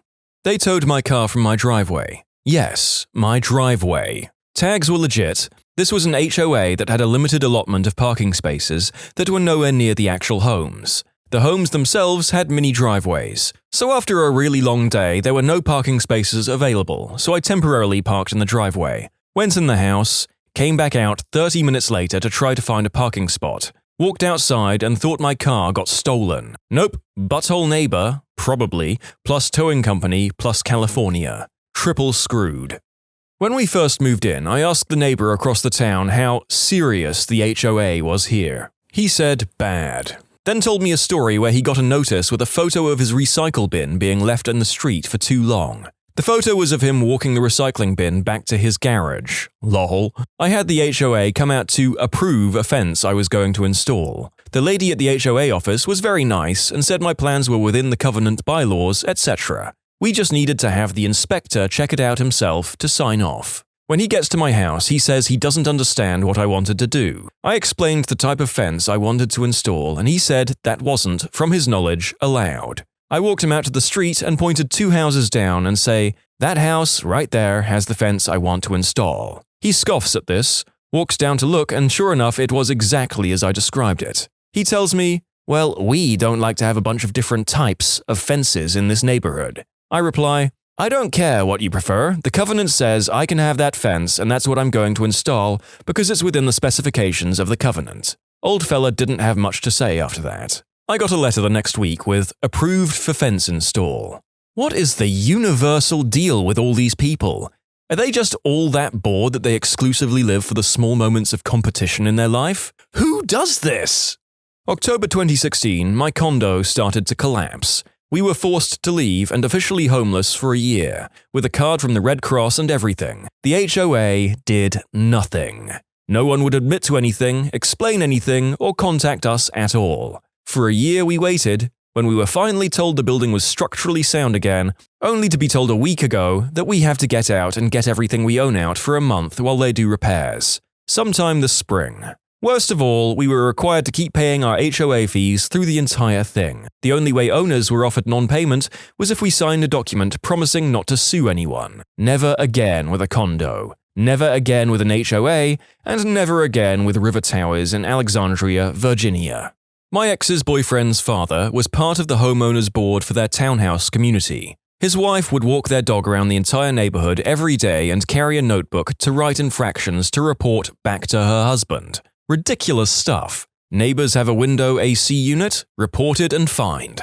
Have a garden that's a square foot too big? Reported and fined. Some people have absolutely no lives. Not my story, but my dad's. He moved into a new townhouse in summer of 2013. It was a foreclosure property, as the previous tenants were kicked out for not paying their mortgage and for not paying their HOA dues. They gave everyone in the HOA new patios and decks the summer prior. It was required and you had to get a new deck/patio. But the tenants had to pay for them in monthly installments in the next 3 years along with their HOA dues. As I said, the previous tenants foreclosed on their home. However, there was one rule placed when they got the decks, which was that you couldn't move out without paying off your deck first. He was told by the HOA that he would not have to pay off the deck because it was foreclosed and he was not responsible at all for paying it off. Sweet, free deck. He signed off on that. He moved in, but then he started getting assessments from the HOA for the deck. But wait, he wasn't supposed to be paying for the deck. He fought with the board. Even with the signed thing saying we didn't have to pay for the deck, the board went against him. He ended up having to pay off the remaining balance on the deck. To this day, he refuses to speak about this topic. It's a trigger for him. Most recent one was this year. They sent a letter saying no Christmas decorations until the 1st of December, and they all had to come down before the 3rd of January. They also sent a whole list of forbidden ornaments, including anything inflated or not in keeping with the spirit of the season. So basically all the light-hearted, funny ornaments. Look out the windows, kids. It's the Grinch's sad fricking cave. Anyway, we had beautiful weather on Black Friday, but had to wait until things got cold again before we could get out there and put up lights. Then, after New Year's Day, we had exactly 1 day to take down all our lights, and the wind chill was -25. Naturally, we decided, screw that, there's no way they will bill anyone for this, and opted to just leave the lights unplugged. We got a bill before 10 a.m. on the 3rd. Not a homeowners association, but a neighborhood association, so close enough. 2 quick stories about the same folks. A friend of mine who had a diseased, rotting, falling over tree in his front yard had to request the association's approval to have the tree removed. His request was initially denied and stalled for several weeks because the association wanted professional verification that the tree wasn't actually diseased. A cursory glance at a tree that was practically horizontal in the guy's yard wasn't enough, apparently. The church I'm a member of owns a house next door to the church. The house has some historical significance and is architecturally interesting, but at this point it's been totally abandoned for years. The family who built the house no longer has any interest in it, they sold it to the church and have no relatives in the city anymore. Because of the architecture and the length of the abandonment, doing anything productive with the house is likely a $1 million+ project. But the association has flatly refused to approve any non-reno plans and simultaneously has refused any notion at all to tear the house down. So the church is stuck with a house that is in increasingly bad shape, totally empty, can't be sold because of its condition, and the neighborhood association will not approve any plan to do anything with the house except leave it alone. I'll amend my earlier statements. These people aren't just bored and looking for a fight. They are all these things and also dedicated to avoiding all the actual duties they should be fulfilling in approving helpful work. For a man who has nothing to do with these bodies, they sure get me angry. Not a horror story yet, but it could be. When we moved in, someone stopped by to say hi, but more like to tell us our boat can't be parked on our lot. My wife told her, well, we read all the rules and it doesn't say that. She replied, well, I wrote the rules, so I should know. My wife told her to go read them again. Don't hear anything for months. When we get our annual dues packet, there is a newsletter saying our lot is in violation and that we stated plans to modify our garage to fit the boat in the spring. We never said that. They suggested setting a deadline for us and setting a vote to add boats to the list they already had. Campers, fifth wheels, motorhomes, and travel trailers. Bought the house intending to build a detached garage, but in order to comply with the design rules, it would cost me $90,000. So I'm waiting till I get an official anything in the mail, then I'll get a storage unit. By the way, my neighbor has been here 6 months longer than us and they have a boat in their driveway too. They sent us a series of nasty notices to remove the dead tree in our front yard. The tree had lost all of its leaves and it was unsightly, apparently. The catch is that they sent us this notice in November. You know, like fall, when perfectly healthy trees lose their leaves. We pretended we didn't understand which tree they were talking about until spring, when the tree magically came back to life. We're also going to fine you for leaving all that strange white stuff in your yard in the winter. Mine involves kids, cops, assault, a sex scandal, and the elderly. My very first place in college that I didn't rent was a townhouse condo. Typical cookie-cutter, 3-storied, 4 to a section, little cutout of suburbia for beginners. I lived near the back of the development. This meant driving by or past the front units every day to get to and from work and school. Our HOA board president, Sonia, lived across the street from our HOA treasurer, Zelda. Sonia was in her 30s, ran an illegal daycare out of her home, and I hated driving by her house after 3 p.m.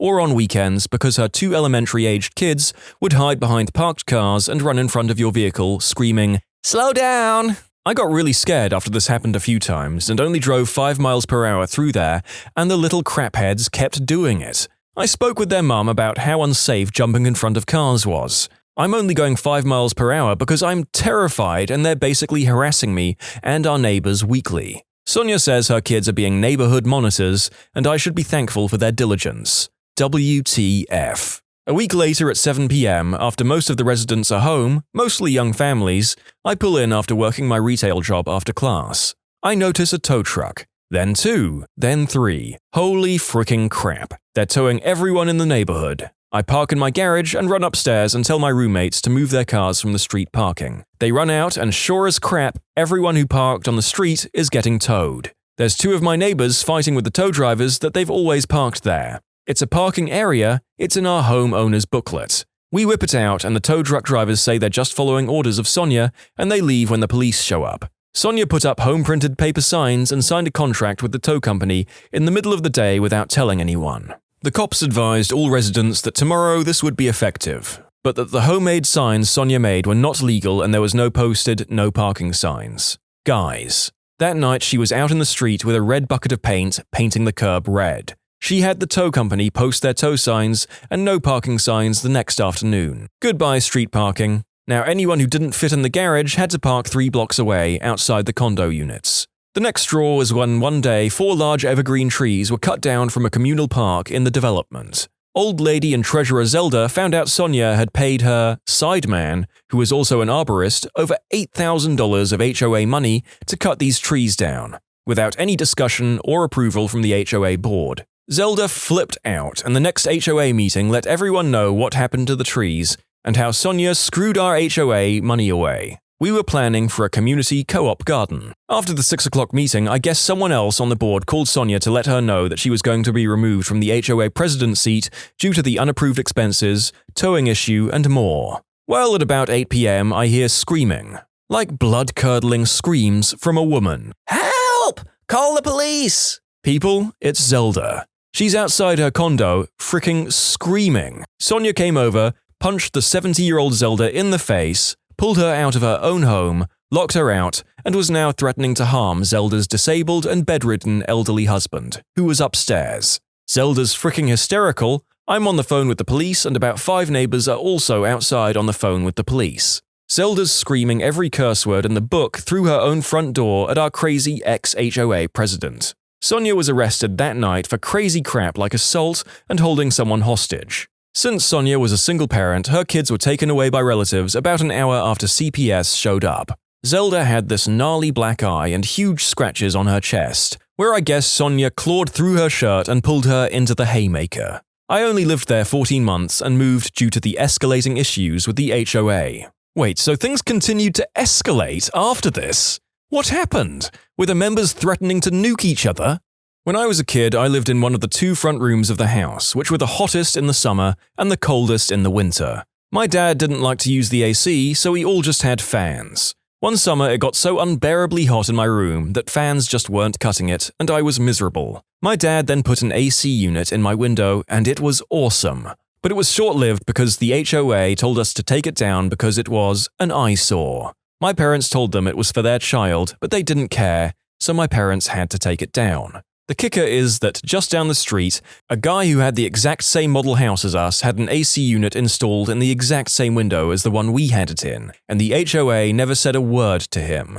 Didn't happen to me personally, but I guess I can tell you about my parents' experience with their HOA. Dad retired and decided that he really wanted to buy a camper and travel. Mum was all about it, both of them very excited. So Dad runs off and trades his F-150 truck for an F-250 with a big diesel V8, buys a gooseneck camper and waits for spring. Camper in the backyard, truck in the garage, no big deal. Not long after, he gets a visit from a lady. She's got a list of rules from the HOA that was established long after my parents had built their house, something like 15 years later when the subdivision really took off, saying that Dad couldn't have the camper on his property because it was an eyesore. Mind you, this camper is in the backyard between a 6-foot privacy fence. You could still see it, sure, but it's not like it was old and in disrepair either. So here's my retired parents living in a subdivision that has an HOA that was established long after they built their home, and the HOA is expecting them to abide by rules they didn't agree to. He never moved the camper. Not mine, but one of my good friends has a rather insane HOA. They actually used rented surveying equipment to determine that his clothesline was 1 inch taller than his fence, and fined him several $100s for some stupid structure beyond the fence rule they had. Same HOA had someone walking around actually measuring the length of the grass with a ruler and issuing warnings for mowing. We live in an HOA neighborhood and had a neighbor trying to sell his house a few years ago. I kept my trash cans by my garage. They aren't ratty looking or stinky, they looked brand new, and noticed when I'd come home, they were gone. After looking, I find them behind my fence in my lawn. This happened 3 times in a week, so after that I got annoyed and thought someone was screwing with me. I go to the hardware store and got the largest chain and padlock I could find and start chaining them to the post on my front porch. My neighbor is outside and I say, "Hey Craig, you wouldn't happen to know what keeps happening to my trash cans?" Apparently he scoured the HOA rulebook and found out they are required to be out of sight except on trash day. He thought my trash cans being visible is why he was having a hard time selling his insanely overpriced house in a crap market and was moving them himself. Never talked to me, never got a notice from the HOA. I yelled at him for a while and told him he's a fricking child and he should know better than to repeatedly come onto my property and screw with my stuff without my knowledge at over 40 years old. Trash cans or not, it's my stuff, my property, land, fence, and lawn.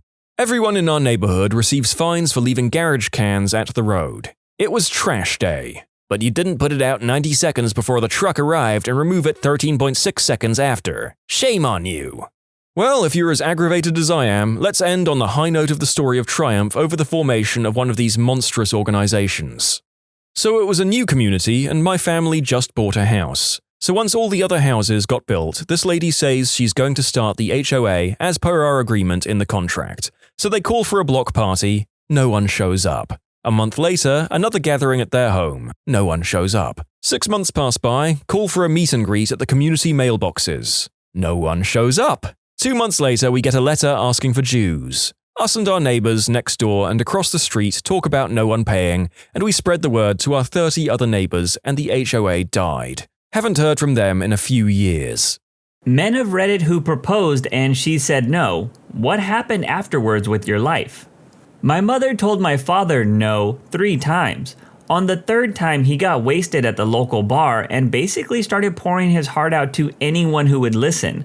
Mind you, it's a very small village in the Italian Alps, and my father barely spoke Italian, and no one in the village spoke English, including my mother. Word got back to my mother about this sad American at the bar, so she went to find him and she told him that she'd marry him. My parents celebrated their 44th anniversary last month. Bro, it's women like this that give hope to the annoying desperate male characters that want girlfriends in most anime. She was an art major and I had just joined the army. We had been lovers since high school. I asked and she said no. She wanted to get her master's. We were friends for a while, but we don't talk anymore. She works as a bartender now, I think. I ended up getting married to my best friend. We've been married for more than a decade and we have a 5-year-old son. Oh, I have a story about this. My friend had been with his girlfriend for years, so he decided he wanted to propose. What he didn't know is that she was also thinking about proposing to him. He proposed first and she freaked out because she had already set up her proposal and bought a ring, so she said no.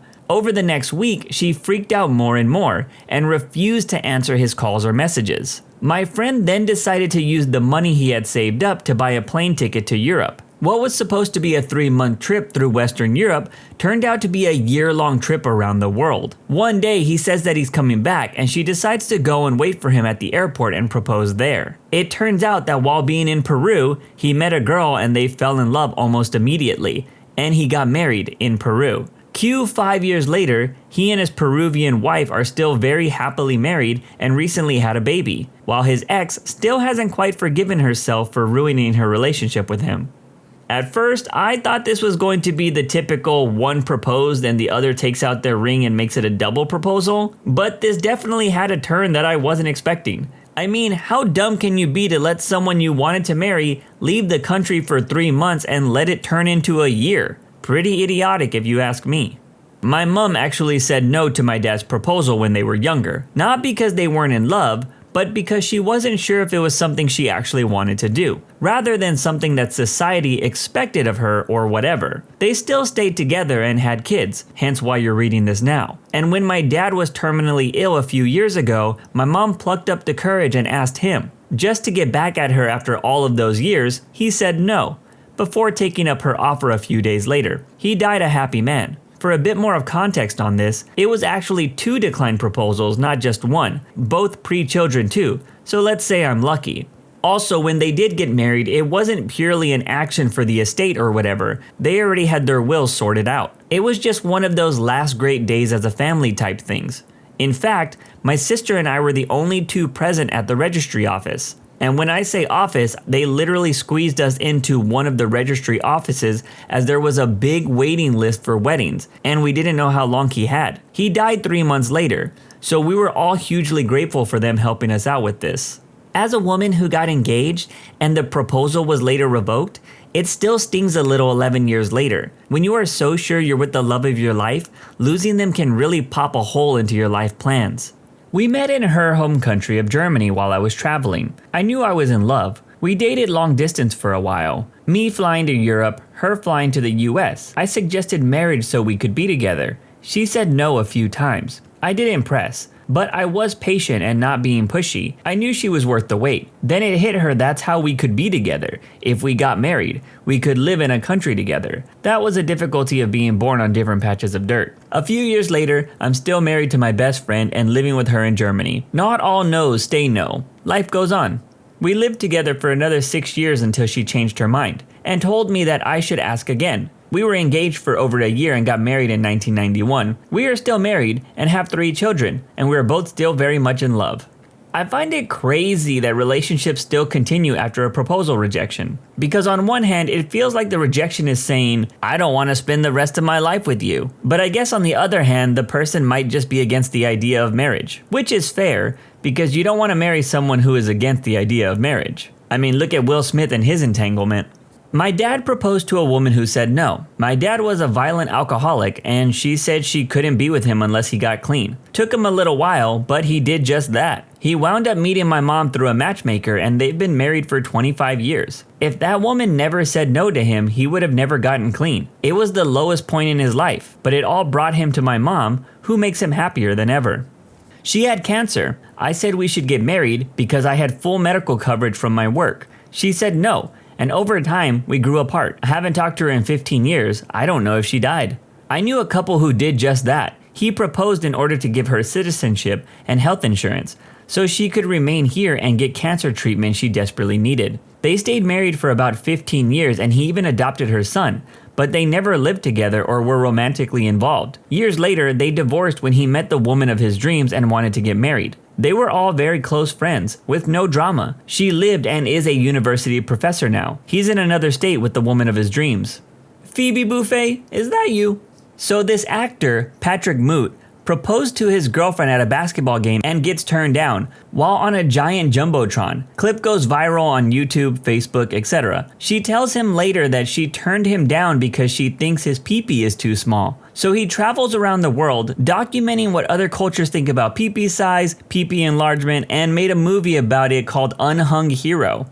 I've never watched it, but the title alone makes me laugh. I've never heard of this film before, but I do agree. I think it's a great title, and I'm interested in watching it now. This is the story of my parents. My dad asked my mom to marry him several times. She said no several times. One day, my dad asked my mom to marry him yet again, and she said yes. He freaked out and left her apartment and dumped her. 3 weeks later, he hated his life without her and begged her to take him back and marry him. They were married 9 months later for 16 years until my mom passed from cancer. They loved each other so much and they had such a deep appreciation for each other. That was 25 years ago. My dad has not remarried. No one will ever come close to my mama. Dated a woman for over 2 years and popped the question. First time she said, I don't know. A couple of months later I asked again. She said, maybe. I was pretty bent out of shape. But then I found out that she was sleeping with several of my friends, so I dodged a bullet there, really. Damn, dude, I'm sorry about your friends, genuine crap bags of people, to knowingly sleep with your girl. I hope you find better friends. Dude, that would literally break me. Like, cheating is crappy if it's a coworker or someone you don't trust. It's 1,000 times better than going to vent to your friend about your girl cheating, and he's like, yeah, I'm the other guy. It happened to a friend of mine, and honestly, I think it did break him. His girlfriend slept with his oldest friend. This was a couple of years ago. I remained friends with the guy for a while afterwards, and his personality within the relationship just seemed to, for a lack of a better word, crumpled. She continued to sleep with other guys and manipulated him into blaming himself for the unfaithfulness. I think most people would agree that cheaters belong in the trash, set on fire, and then thrown off a cliff. FYI, that was just a figure of speech, don't take it literally. We received a letter from the immigration office saying that she was lacking some documents. At the moment, we were stressed, both of us with work and study, and none of us were sufficiently fluent enough in German to decipher this kind of language. We went to the university office for foreign students. The lady in charge translated the letter badly, telling us that even with presenting the documents, they would proceed with the deportation process. We panicked, looking for some more help. We ended up at City Hall. With the adrenaline rush, I proposed to her in quite a loud voice. "If we got married, could we stop the deportation?" is what I said to the poor guy in the information office. I can't remember if he gave us an answer. I want to marry her. Will you marry me?"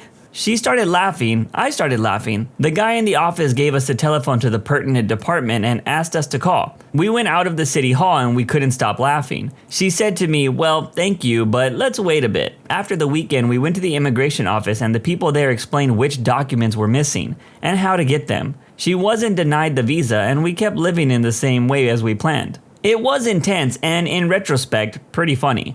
My mom and dad were not married but wanted a kid and had me. My dad, being a Catholic and Hispanic, decided he wanted to be married to my mom and proposed. She said no because she hadn't been divorced from her first husband for very long and now had 3 kids and preferred to stay unmarried. He threatened to leave her and got on his motorcycle and started to drive away, until my mom chased him down and gave in, leading to what my parents call the voodoo wedding the same day. I'm gonna need more details about this voodoo wedding if you have them. From my understanding, the way it went down was they immediately flipped through a phone book looking for someone who could marry them for free the same day. They eventually came across a small mom and pop store / restaurant in a bad part of town called The Cut that agreed to do it in a back room using their waitstaff as the witnesses. It was a quick 5-minute ceremony that ended with the officiant making them eat a meal with them. To their dismay, they were charged for all of it and had to run home and break open the quarter jar.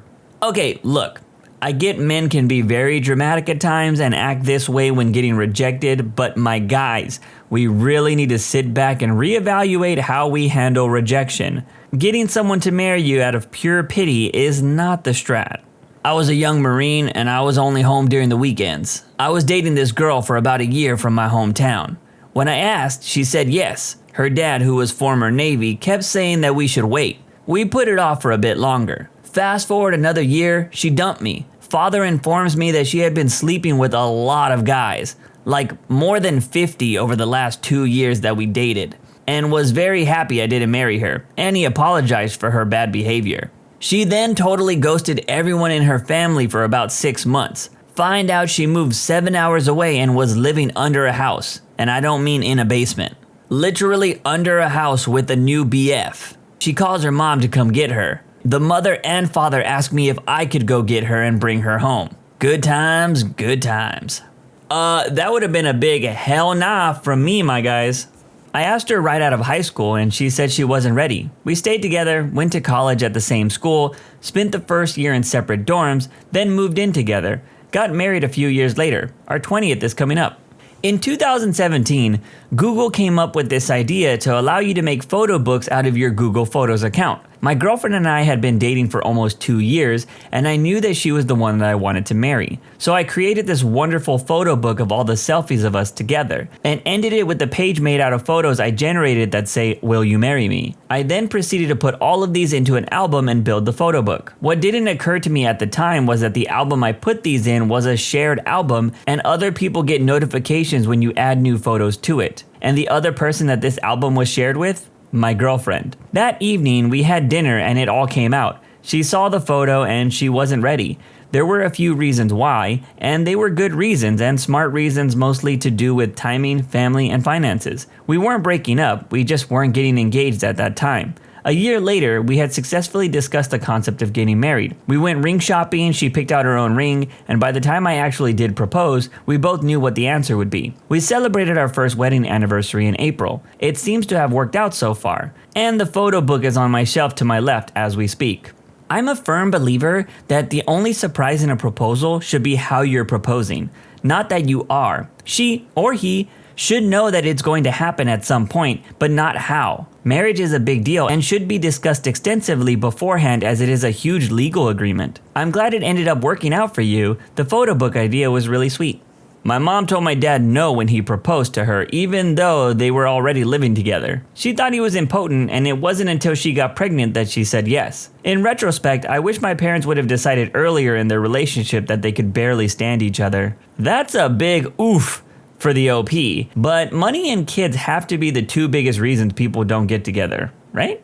I spoke to her about it beforehand, and she seemed really keen on the idea, so I decided to propose about a week after in front of all of her friends. She was so shocked she picked me up off my knee and shooed me away. Most of her friends were confused because everyone knew what was going to happen, and she said that she was excited for it. I didn't know what to do. It was all really embarrassing, and later on she explained that she didn't mean no, she just didn't know what to say and was scared. She said yes after apologizing profusely, and just this year we celebrated our 9th anniversary. Not my story, but someone I'm friends with. They both had crappy homes and became a couple at 14. Somewhere around 20, he proposed to her. She said that she wasn't ready to commit yet. After that, he proposed every year partially in hopes that she would be ready, but it was also kind of a ritual where he would just show her that he's still serious. She would say no every time. In their late 20s, he was done with his studies. She could see the finish line, so she told him that she's ready, meaning marriage and eventually children. That's when he got second thoughts about marrying the only woman he had ever had a relationship with, and he wasn't sure if he was making a mistake. They went on a break. She went to the US from Europe to do her PhD at MIT. They eventually drifted apart more. She moved on and found a new long-term relationship with a partner that's a lot better for her, while he quickly regretted ending the relationship and started hooking up with whoever he could find on Tinder without being able to form a meaningful relationship after. That's what a lot of people would call fumbling the bag.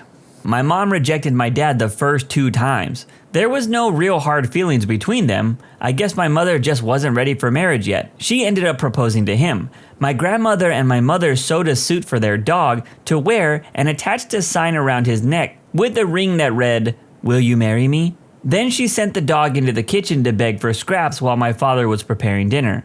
The next thing she heard was a very concerned voice shouting, "Honey, the dog is asking to marry me!" Cue absolute hysterics. My dad said yes to the proposal. My human dad and my human mom are still married 2 years later.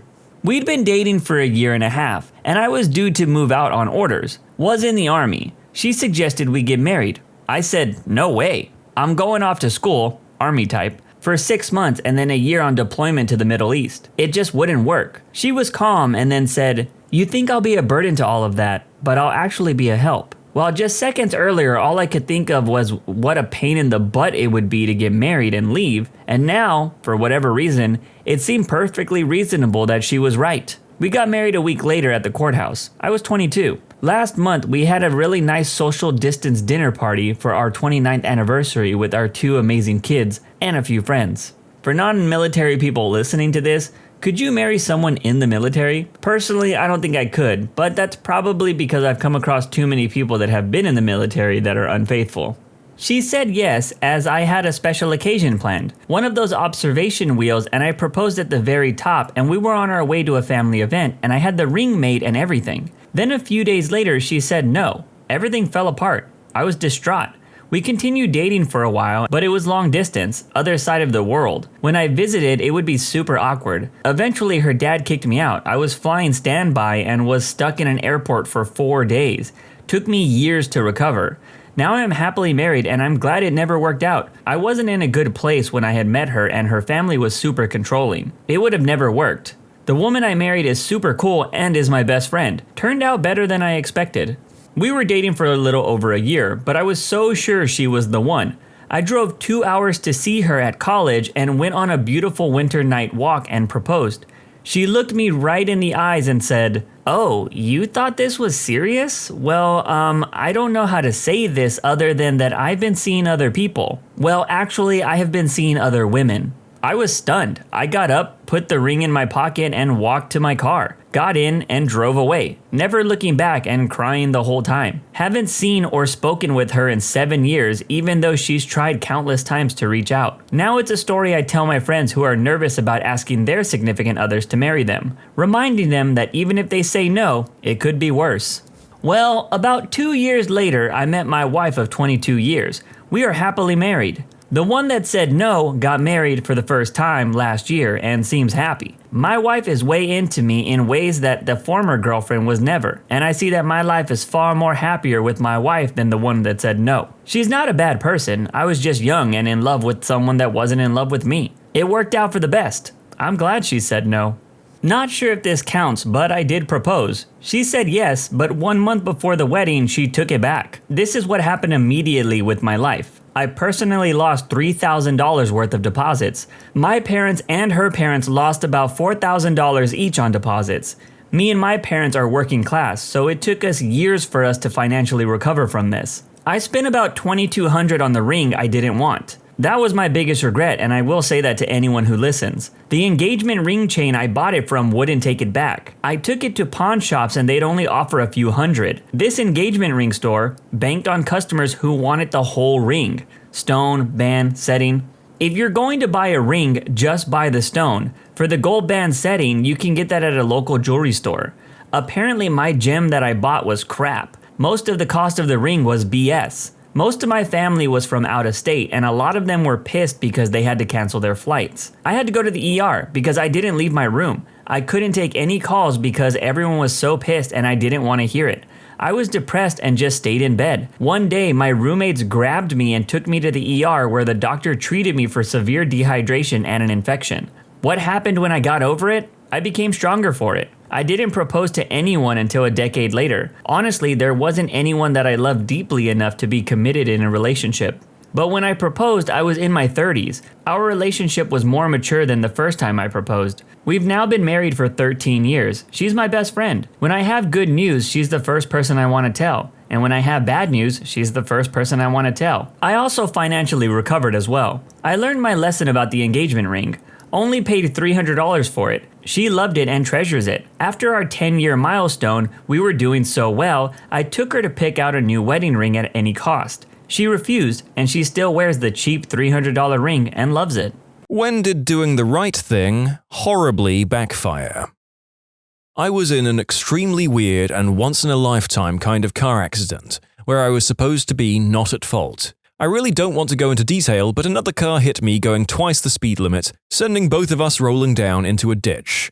I got out through the windshield since it was shattered and was able to cut the airbag. The other car was in much worse shape and was on fire. I ran up to see if the driver was okay, but she was falling in and out of consciousness. Her car was upside down and the roof was caving in, pressing her into her seat. The seatbelt was tight around her and her airbag wasn't deflating. I struggled with the door and was able to get her out as the fire spread to her. I remember passing out a little after I was able to put out the fire on her legs. Woke up in the ambulance, broken leg and concussion. EMTs said I was only able to save her from all the adrenaline coursing through my system. The police that wrote the report found her at fault and said I was a hero, but no good deed goes unpunished. She had first-degree burns on her legs and face and had super cheap-ass insurance. She ended up suing me and dragging me into a 4-year legal process that not only cost my insurance thousands, but had me spending money on legal fees and lost wages from constantly having to go to court. It was finally settled because somehow all she needed to prove was that I was at least 1% at fault and my insurance folded. She was awarded my full liability, $200,000, plus $25,000 that I'm on the hook for personally. I was able to get my car paid off and whatever was left in my pocket for a new car had to go to her. It's been 6 years since the accident and I still owe about $12,000, but I'm trying to avoid paying that. The last time I talked to my attorney after she was awarded damages, he said something that I'll always think back on and wish I could have changed my actions. He said if he was in my shoes and knew the outcome, he would have left her there to burn. At least you know when you're in a situation where you have no time to think, just react, you do the right thing and fight for the stranger's life. People like you reinvigorate my goodwill towards others. Sure, it ended poorly, but no matter how cynical that woman's actions may make us, you are the saving grace that keeps us inspired and willing to bear ourselves. What? I literally cannot comprehend why so many stories on this thread involve people suing their saviors. Human greed knows no bounds. It makes me want to live alone in the wilderness. In one of my previous scripts on lawsuits, there is a trend of this happening in America. Sadly, it seems that when people do get into life-altering situations, the only way they can recoup their losses is by suing anyone they can who was even tangentially involved. It's awful, but it's true for that country. I was in the parking lot of a store one time when a lady dropped a bunch of stuff off her cart. She was having trouble picking up the box of bulk items. I told her that I would help her and we both picked the box up and put it in the trunk of her car. She then sprayed me with pepper spray and screamed. I was left confused as to why I was attacked as she almost ran me over driving out of there.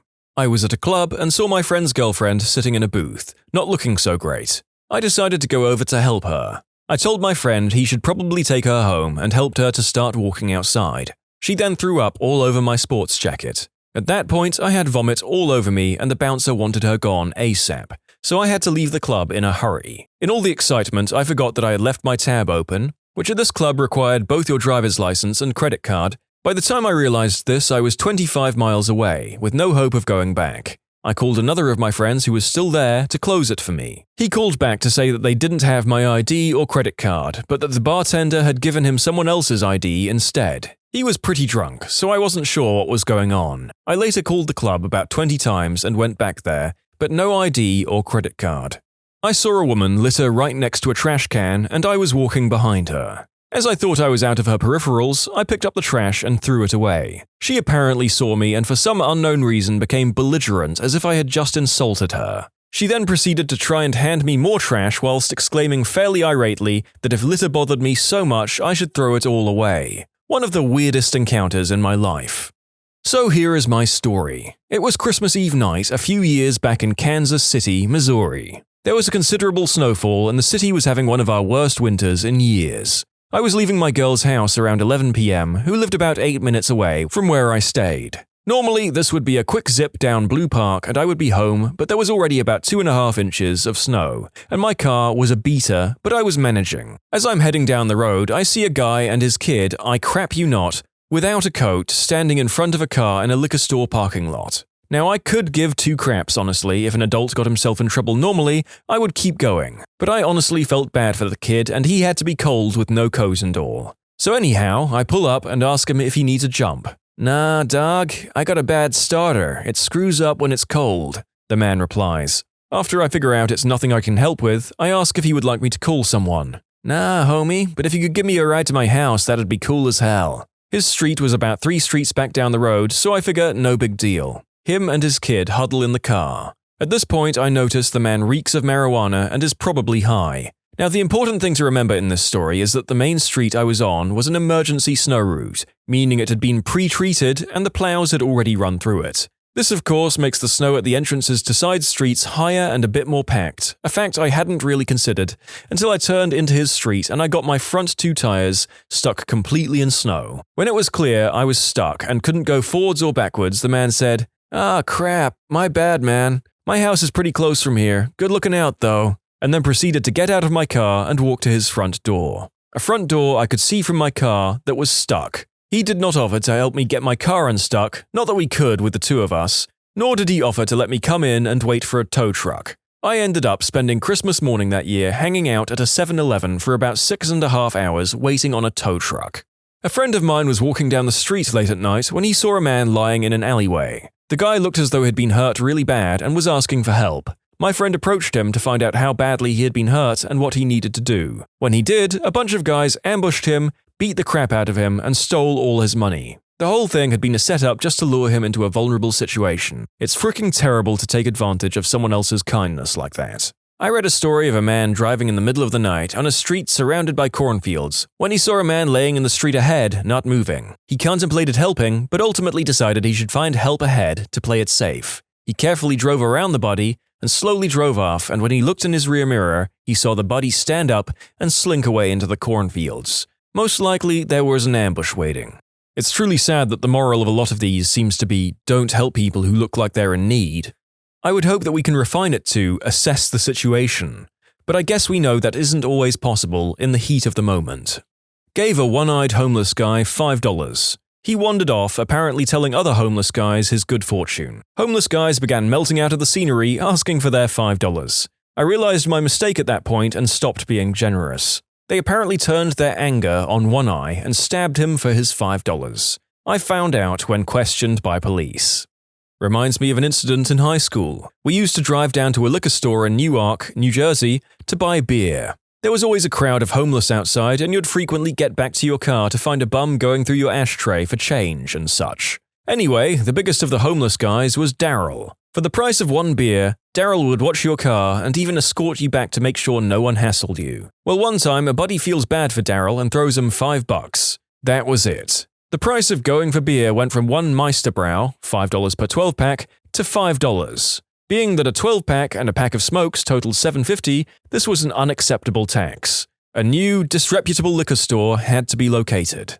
I was walking to the garage through the main lobby of the hospital I work at, I'm a nurse, and saw a woman sprawled across the floor with her family around her. I ran over to help and asked, "Are you okay?" Good lord. This woman sits straight up and starts screaming. Did she just ask if I'm okay? Did she just ask me if I'm okay? And proceeds to throw punches at me. They all missed, even though I was in WTF mode. Apparently she just found out a family member passed away and had fallen to the ground from shock.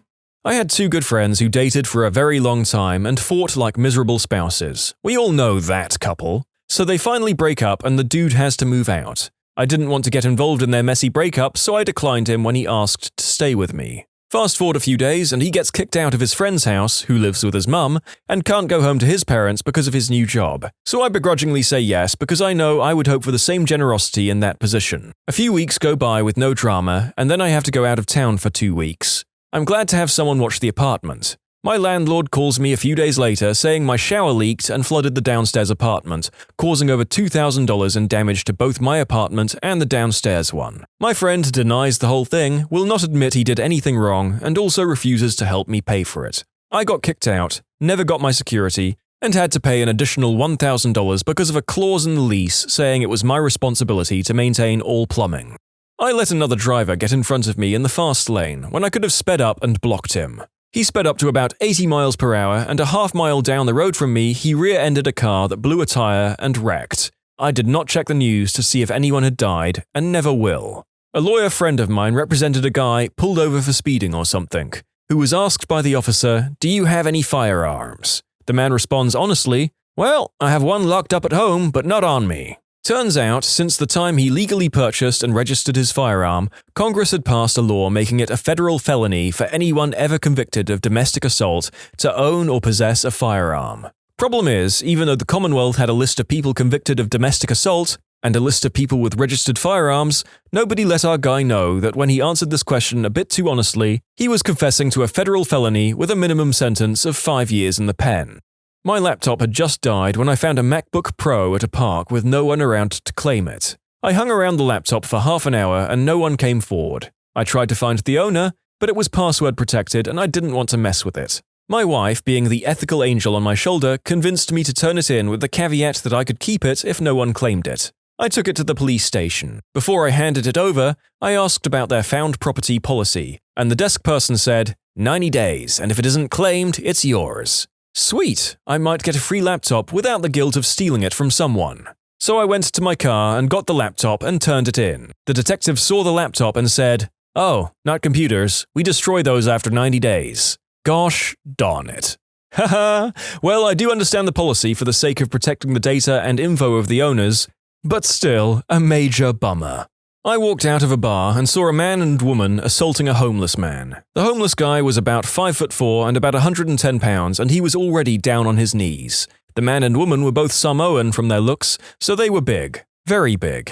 She was about 6'1" and about 220 pounds, and her male companion was really, really big, about 6'5" and over 300 pounds. I ran up to them and told them to stop, which was a really big mistake on my part. I should have just yelled police or something to get them to stop, but hindsight is 2020. The woman came after me and her friend tried to flank me, which is super dangerous for me at this point. I'm 5'10" and 200 pounds and can handle myself, but this is quickly becoming something I cannot handle. I pulled my knife before she could get to me, and her friend could get behind me. Her big companion saw that I was not fricking around now, and that I will not go down without a serious fight. As a side note here to anyone who is assaulted, never go down in a street fight. You're defenseless and can easily be very, very hurt, crippled, or killed. Real life is not the movies, and people do not stop beating you because you're defenseless. On with the story. The big Samoan guy grabbed her and held her and said that I had a knife and to let me leave, and I do. I walk/jog the hell out of there, and I'm about a block away when I hear a loud yell. As I spin around, I see the woman running full speed at me, and I have just enough time to get my hands up and spin her into the street, and her boyfriend about 50 yards behind her at full run towards me also. She starts swinging at me hard, not like some dainty girl, but really trying to knock me out. Remember, she outweighs me by 20 pounds, and I have her huge guy friend now barreling down on me from behind. I decide to knock her out, and I unload everything I have into her jaw. She goes down instantly and is out cold. I turn to face her boyfriend, who is now about 10 yards away, and I see him just stop cold and look at her laying in the street. He just walks past me and picks up her head and looks at me. At this very moment, some guys who saw me basically just knock some girl out without any context yell something and start running toward me. They're about a block away. The big Samoan guy looks at me with a really sad expression like he's really sorry for everything and just says, "Run." And I do. I fricking run like someone is trying to kill me because those guys who saw me hit her are fricking coming to kick my butt, and there are a bunch of them. I run to my car and I get the heck out of there. I get away, and I have never told a single person about this incident until right now. I have never been so scared as I was that night. My best friend was going through a messy breakup with his girlfriend. She was teed off, so she stole a whole bunch of his clothes and his cat and drove off to her apartment. We jumped in my car and gave chase. She pulled into her apartment complex and parked before realizing we were behind her, so I pulled up behind her and blocked her car in. She started screaming at me to move my car, and I said, "Frick no," while my friend called the cops. He had had the cat for 8 years and was desperately attached to it. He had only had the girlfriend for 2 years. The cops get there and they talk to everyone. They figure out the situation, they tell the girlfriend to return the cat and the clothes. Then an officer comes over to me and says he's considering arresting me for false imprisonment. My fricking jaw dropped. Normally, I'm super respectful and cool with the cops, but it was just too much for me to swallow. Are you kidding me right now? Not at all. You put your car behind hers, making it impossible for her to leave. You kept her there against her will, and that's a crime. She could have gotten out of the car and walked away at any time. I was only stopping her from fleeing the scene with stolen property. Oh, are you a police officer now? Is that your job? I stare at him sullenly, a look of, "You can't be frickin' serious," on my face. I guess we don't do anything at this time, but next time you shouldn't get involved in disputes like this. It's a matter for the police, and you should leave it up to us. God, what a fricking mess that night was. I offered my seat to an elderly lady in the bus. Turns out she wasn't that old and felt offended, so she screamed at me. At which point you tell her to F off and say, "Fine, I guess you don't deserve any courtesy," and proceed to sit back down. Almost the same thing happened to me. Old lady didn't scream at me, but she said in a very catty tone, "Don't think you're doing anything special." But she did sit down in my place. I have fallen prey for this one before. Folks, you should still do it anyway. Just brush off the annoying prideful ones who scream at you for trying to be decent. Or, as another commenter puts it, kick her in the shins. Old ladies have weak bones. When I was young, I was able to save money very well. No bank or anything, just a wooden box under my bed that used to hold dominoes. Every week I would cash my paycheck, put the vast majority in the box, and keep a little pocket money for myself. When I was 18, I worked at a video store. Everyone who worked there were very good friends. One day, we were told by our boss, a really great guy named Drew, that he had come down with stomach cancer. I talked to him afterwards and was sad to hear that the store's terrible insurance was causing Drew to have to choose between treatments or paying his rent. Drew was gay and his family had disowned him, so he had no help. I thought about it for a few days and decided I would help him out. I agreed to loan him money so that he could pay his rent. He would pay me back when able and everything would be great. I gave him $3,000 I had saved since I was 12. A little over 3 actually, but who's counting, right? Cut to 5 months later, I come to work to see Drew being dragged out by police. Turns out he had a massive white powder problem and had been stealing from the store. He was such a good guy, I actually fought for him at work for a month or so until I saw the evidence.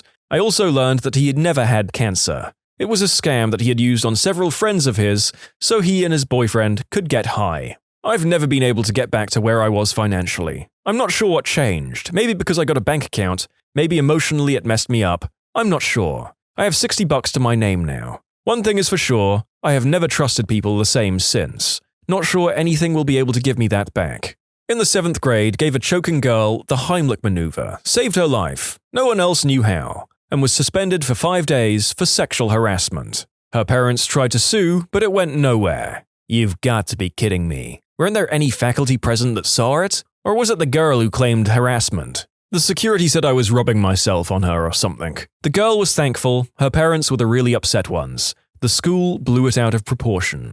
A work friend of mine was going through a nasty divorce. Even though it wasn't finalized, he was seeing another woman at work on the down low, but everyone at the office had suspicions. Having dealt with divorce before, I sent him an email explaining that people were talking and he may want to be more discreet so as to not exacerbate things with his divorce. He told the down low girl what I had said. She told me to mind my business. I explained over and over again that I meant well and it was nothing against her. She convinced him not to talk to me anymore, and we haven't spoken since. My wife and I were flying from Montreal to Vienna 2 years ago. We were flying coach, so of course we're the last to board.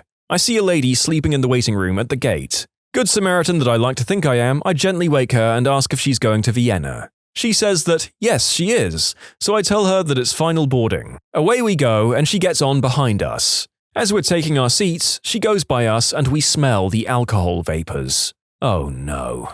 Anyway, we get our seatbelts on and they start pushing the plane out to the taxiway. The flight attendants go through the cabin, checking seatbelts. But when they get to the drunk lady, they can't wake her up. So, overcome all the flight attendants, shaking her, trying to wake her up. Finally, they start calling for a doctor on the flight. Someone speaks up and is a nurse. They try and fail. So, back the plane goes to the gate, on come the EMS and haul her out. 2 hours later, we're sitting at the gate while they try to find her luggage to pull off the flight. I sank deep into my seat and hoped like heck no one saw me wake her up to get on the flight. My friends in college had to kill and dissect mice. There were way too many etherized mice for the class, so they got the leftover little dude and carefully revived him, gave him water, stroked his fur, and took him outside and released him on the lawn outside the cafeteria. Free crumbs for life. He made it several yards before a bird swooped down and grabbed him. I saved a bird that was stuck in a fence. It was a wooden privacy fence, and the bird had managed to get its head stuck in between 2 boards on the fence. All I had to do was grab the bird and lift it up above the boards. Anyway, it pooped on me. Redditors, what is your "did I freaking stutter" moment? Vehicle inspector here. Sir, your back taillight is broken. You need to get that fixed and come back. I'm friends with the owner here, and you're telling me that my car has problems? I already have, and if you aren't prepared in the future, don't waste my time. My friend has a shop and does vehicle inspections too. At least once a month he hears, but some other shop gave me a sticker. And his response is always, how nice for you. Take it to their shop then. When I finally kicked my ex out of my life, she tried to argue us back into being together as I drove her to the airport, and even had the balls to critique my arguing techniques as inconducive to resolving a fight. I cut her off and said, what part of this are you not getting? We're way past that. This is not a fight that I need to work through with you. I'm taking you to the airport and I never want to see or hear from you again. Dude, I feel your pain. Went through almost the exact same crap with my last ex.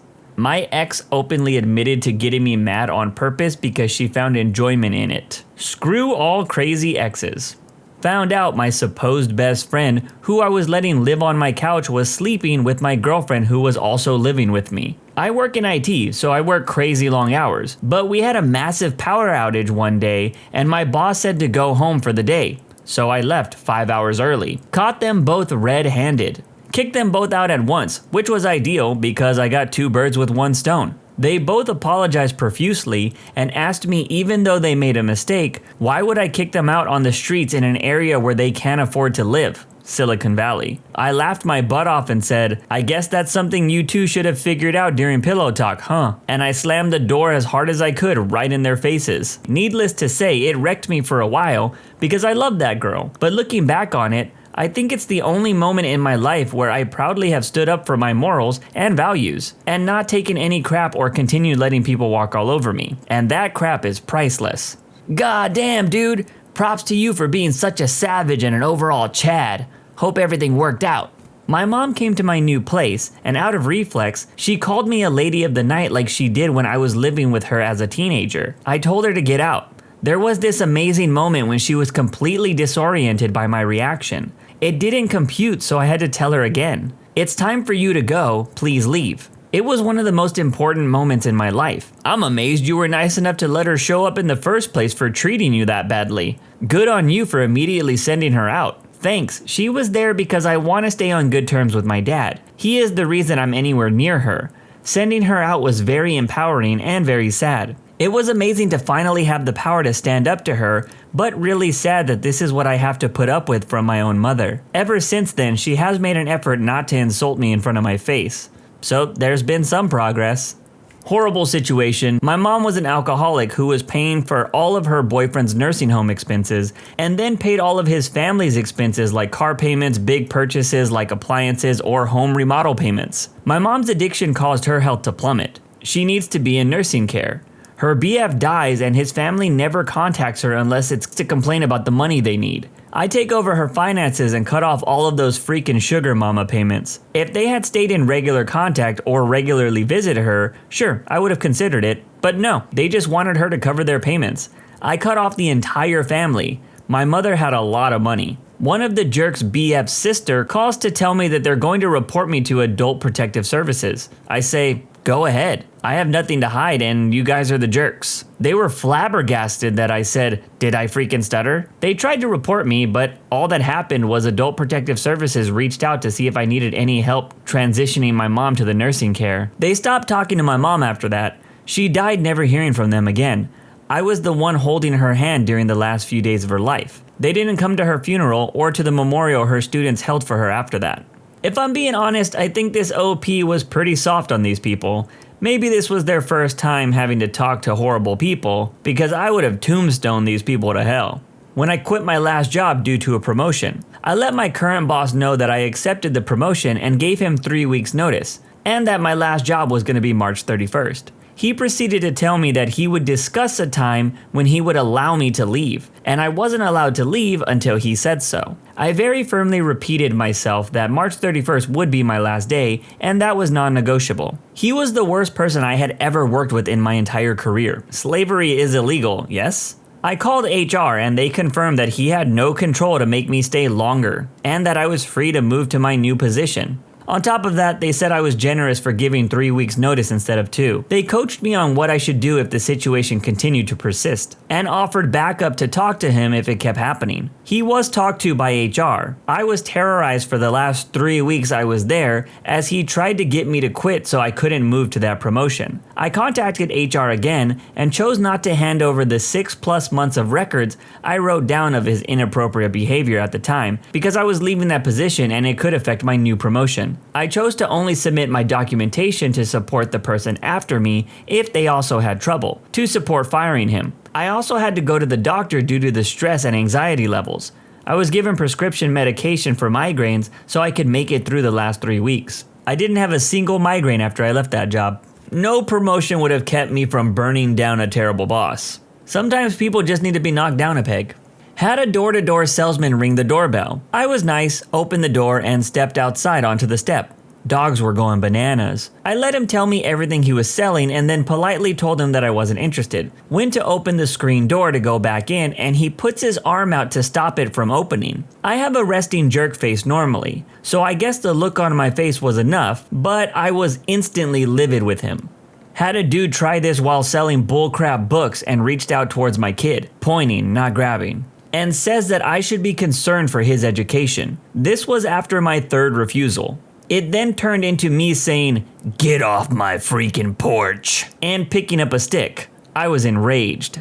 Dude was trying to convince me that I really needed this overly expensive dictionary CD-ROM thingy. I told him, after much talk, that I literally don't, because I have a few paper dictionaries and internet access. He then screamed, "Well, it's not like you know what's best for you anyways." And he started trying to convince my mom. I took my mom's hand and left. I was 17 at the time. I worked in a gas station and 2 guys walked in and kept looking where all the workers were. I kept an eye on them because they looked shady. Then I see one of the guys put a pack of sausages in his pocket and then come over to the till to buy a Red Bull. I made my coworker, who was my sister, move so I could serve them. And then I scanned the Red Bull and said in the most casual way I could, with my heart nearly ripping out of my chest, I'm not a confrontational person, "Do you want to pay for the sausages you put in your pocket too?" And the look on this guy's face was priceless. I had to repeat myself and he just mumbles, "I'm sorry." and paid for the sausages. After they left, my coworker lost it, said how taken aback she was because she thought I was being rude to the customer before she realized what was happening. She ended up telling the manager about it, and I got a good old pat on the back and a sincere thanks. Doesn't sound like much, but it felt freaking awesome. Dude, I will say when you confront thieves and win, it does feel awesome. I stopped a group of TV thieves when I worked at a big warehouse store. I saw through all their little plans and set up my team to catch them before getting what they want. I'll have to tell that story in more detail when I do a video about stealing.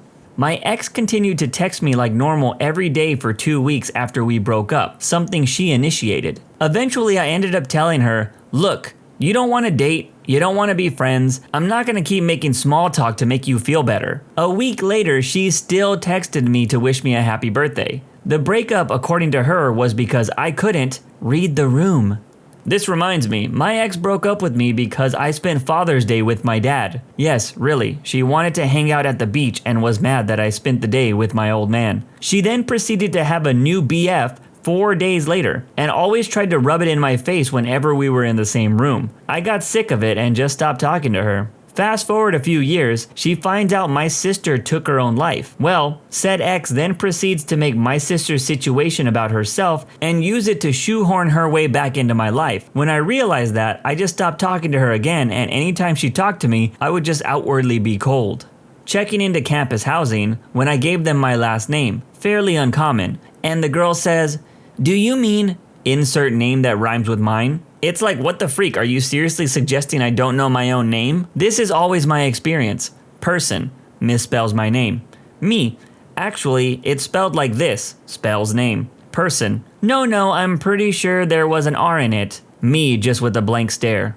This is my biggest pet peeve. I have people in my firm look up my name to send me an email and misspell my first name in the opening. In turn, I respond by misspelling their first name and signing the email with my name, or I respond back with a shortened version of their name that I know they hate. It's Monday now, and it's happened 3 times today. These people have multiple degrees, but can't pay attention to the details like someone's name. Or, and I'm gonna say this slowly for those in the back, they could be doing it on purpose. Believe it or not, there are some jerks out there that will purposely misspell people's names because they don't like them or they don't feel like they need to learn a name for whatever reason. No thank you, I don't want to work Saturday. Are you doing anything Saturday? No, I just don't want to work Saturday. You contracted me to work weekdays. Anyways, that got me a complaint filed against me for not being a team player. It was my first job after leaving school, so I never really knew how to defend myself from and stand up to office malarkey. At the time, I did do a few Saturdays to appease them, but joined a sports team to give them a reason not to. I have since left for a better job. I worked at a college bookstore while in school and kept working after I graduated. Since I had no more classes, the manager gave me a ton of hours during rush week, which was fine by me, except for the fact that he scheduled me for 11 days in a row, including a Saturday that I told him that I couldn't work ahead of time because I had a prior engagement. When I told him that I wasn't working for 11 days straight with no days off and that I had plans on that Saturday, he asked me, "Do you really have plans, or are you just saying that so you don't have to work all those days straight?" Yes, I do have plans, and even if I didn't, I need some time off. I worked at a big retail place, big yellow tag, blue polo shirts, while at university. One summer, I came up a month early to get some work in.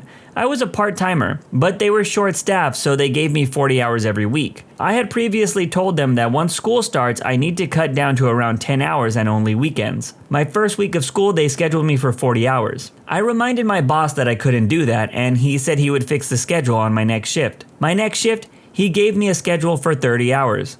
So I gave him my badge and walked out without even finishing that shift. If they're not gonna respect my time, I'm not gonna respect theirs. Sometimes it's okay to burn a bridge. If you want to hear about how I burned the bridge at my last job, check out the I Quit in a Blaze of Glory video here on the Genius channel. After you finish this video, of course. When I was a teenager, I had a crappy part-time job doing telesales for a window company.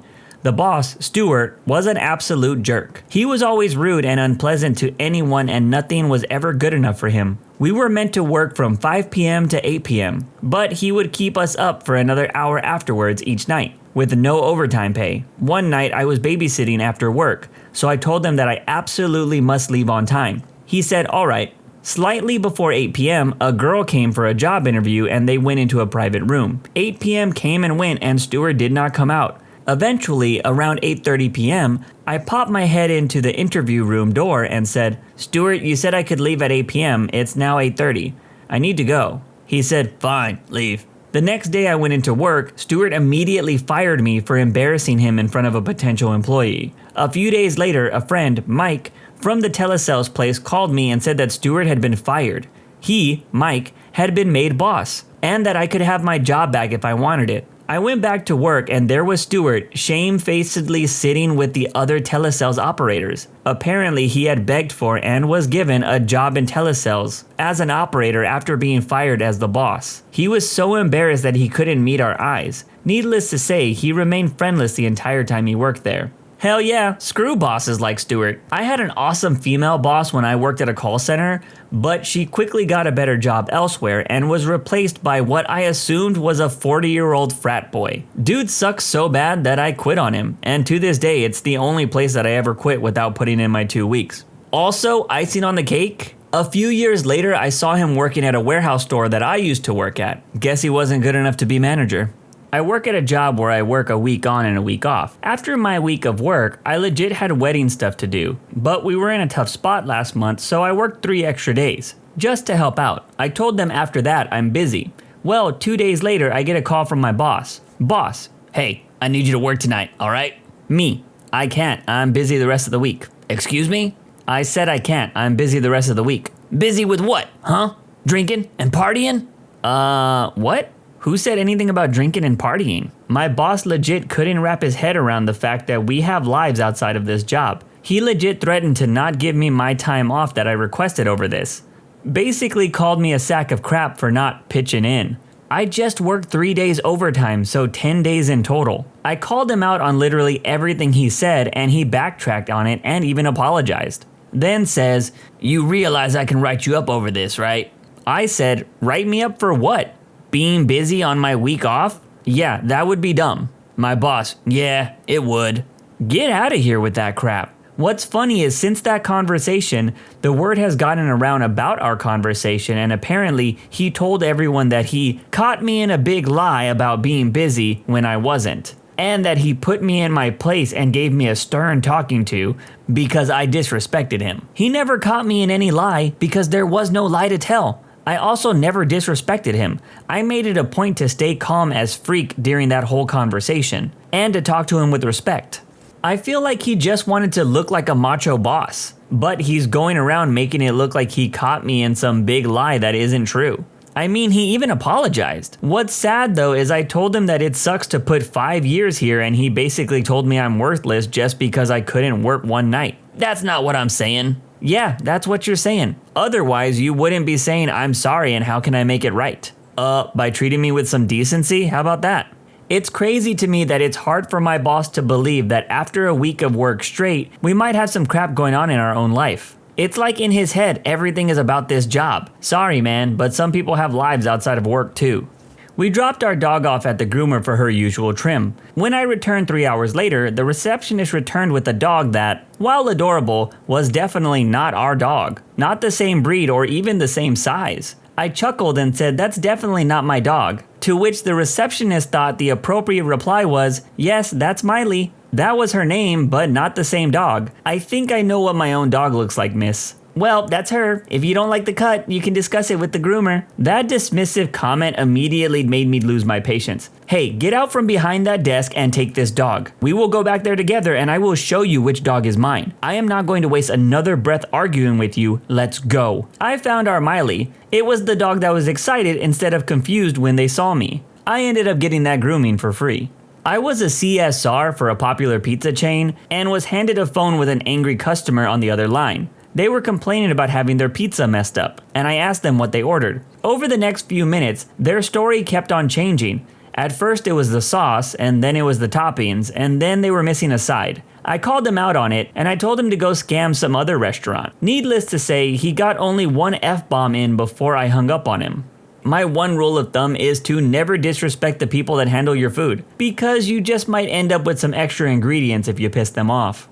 When I found out about my ex-husband's last affair, he had several, I told him to open his iPad and start looking for a place to stay, as he sure as hell wasn't going to be staying in the house. He sat there and just looked at me like I was joking. I said, "Your fingers aren't broken, start typing away and find a place. I can either pack your bag for you and it will be done in 3 seconds, or you can pack it yourself." I said, "You have 3 choices, the car, the gutter, or find a friend." He then stood up and made his way to the bedroom to pack. Said he can stay at a friend's house. I said, "I don't care where you stay, it just won't be here." He moved in with the last affair that he had the following day. Yeah, that would be the day I quit my 16-year-old job, because they informed me that the money earmarked for my recovery from a work-related stress was for other people who might need it, and I would have to start paying out of pocket. After 10 minutes of chewing the HR rep out over the phone about how I was done and how horrible that place had become, and how I never wanted to see or hear from anyone there again, I got, "So what time will you be back in the office?" All I could do was hang up the phone, thank the therapist I could no longer afford, and go home. I never set foot in that office again. It was frankly one of the best days of my life, but a definite did I stutter moment. I was working at Wally World and a customer was on his phone from the start of the transaction. Do not do this. Placed a big package of toilet paper on the belt. I told him that it was $10 even. He was still on his phone and handed me a $10 bill. I gave him his receipt and he walked away. Right before he walked out, he noticed that I didn't give him any change and he tried to argue with me that I didn't tell him that it was $10 and he wanted a refund. I sent him to customer service because I couldn't give him a refund even if I wanted to, and he mumbled under his breath that I was a dumb bee. I replied, "It's not my fault that you were on your phone." He turned his head and said, "What did you say?" I slammed my hands down on the countertop and said loud and clear, "I said it's not my fault you were on your phone." He took a step back and left, and I went on my break. Worth it. Not me who said it, and it wasn't in a rude context, but I went on a date with the guy and tickets were cheap that night. As I was pulling out my wallet to pay for my ticket, he stopped me and says, "Nah, I got it." I asked him if he was sure and he says, "Did I stutter?" What makes that funny to this day is he did have a stutter, so when he said that, it was smooth as hell. Cosplayers of Reddit, what's the cringiest interaction you've had at an event? By the way, there's going to be a lot of character names in this video. I apologize in advance if I say them wrong. Was cosplaying Black Cat from Spider-Man. It was a very tight and form-fitting costume, and I opted not to wear underwear because you could very clearly see the lines in the costume if I did. Had some guy come up behind me and unzip my suit, which wouldn't have been so bad if the zipper didn't go all the way down to the bottom of my butt. For 10 seconds, my pale back and butt were very exposed. Dude, this is 100% not okay. Yeah, and the security was non-existent. It was just staff, mostly female, and nothing was done. It was a cute little con, and it was in its first year, I think. They didn't know what to expect, and it probably wasn't that.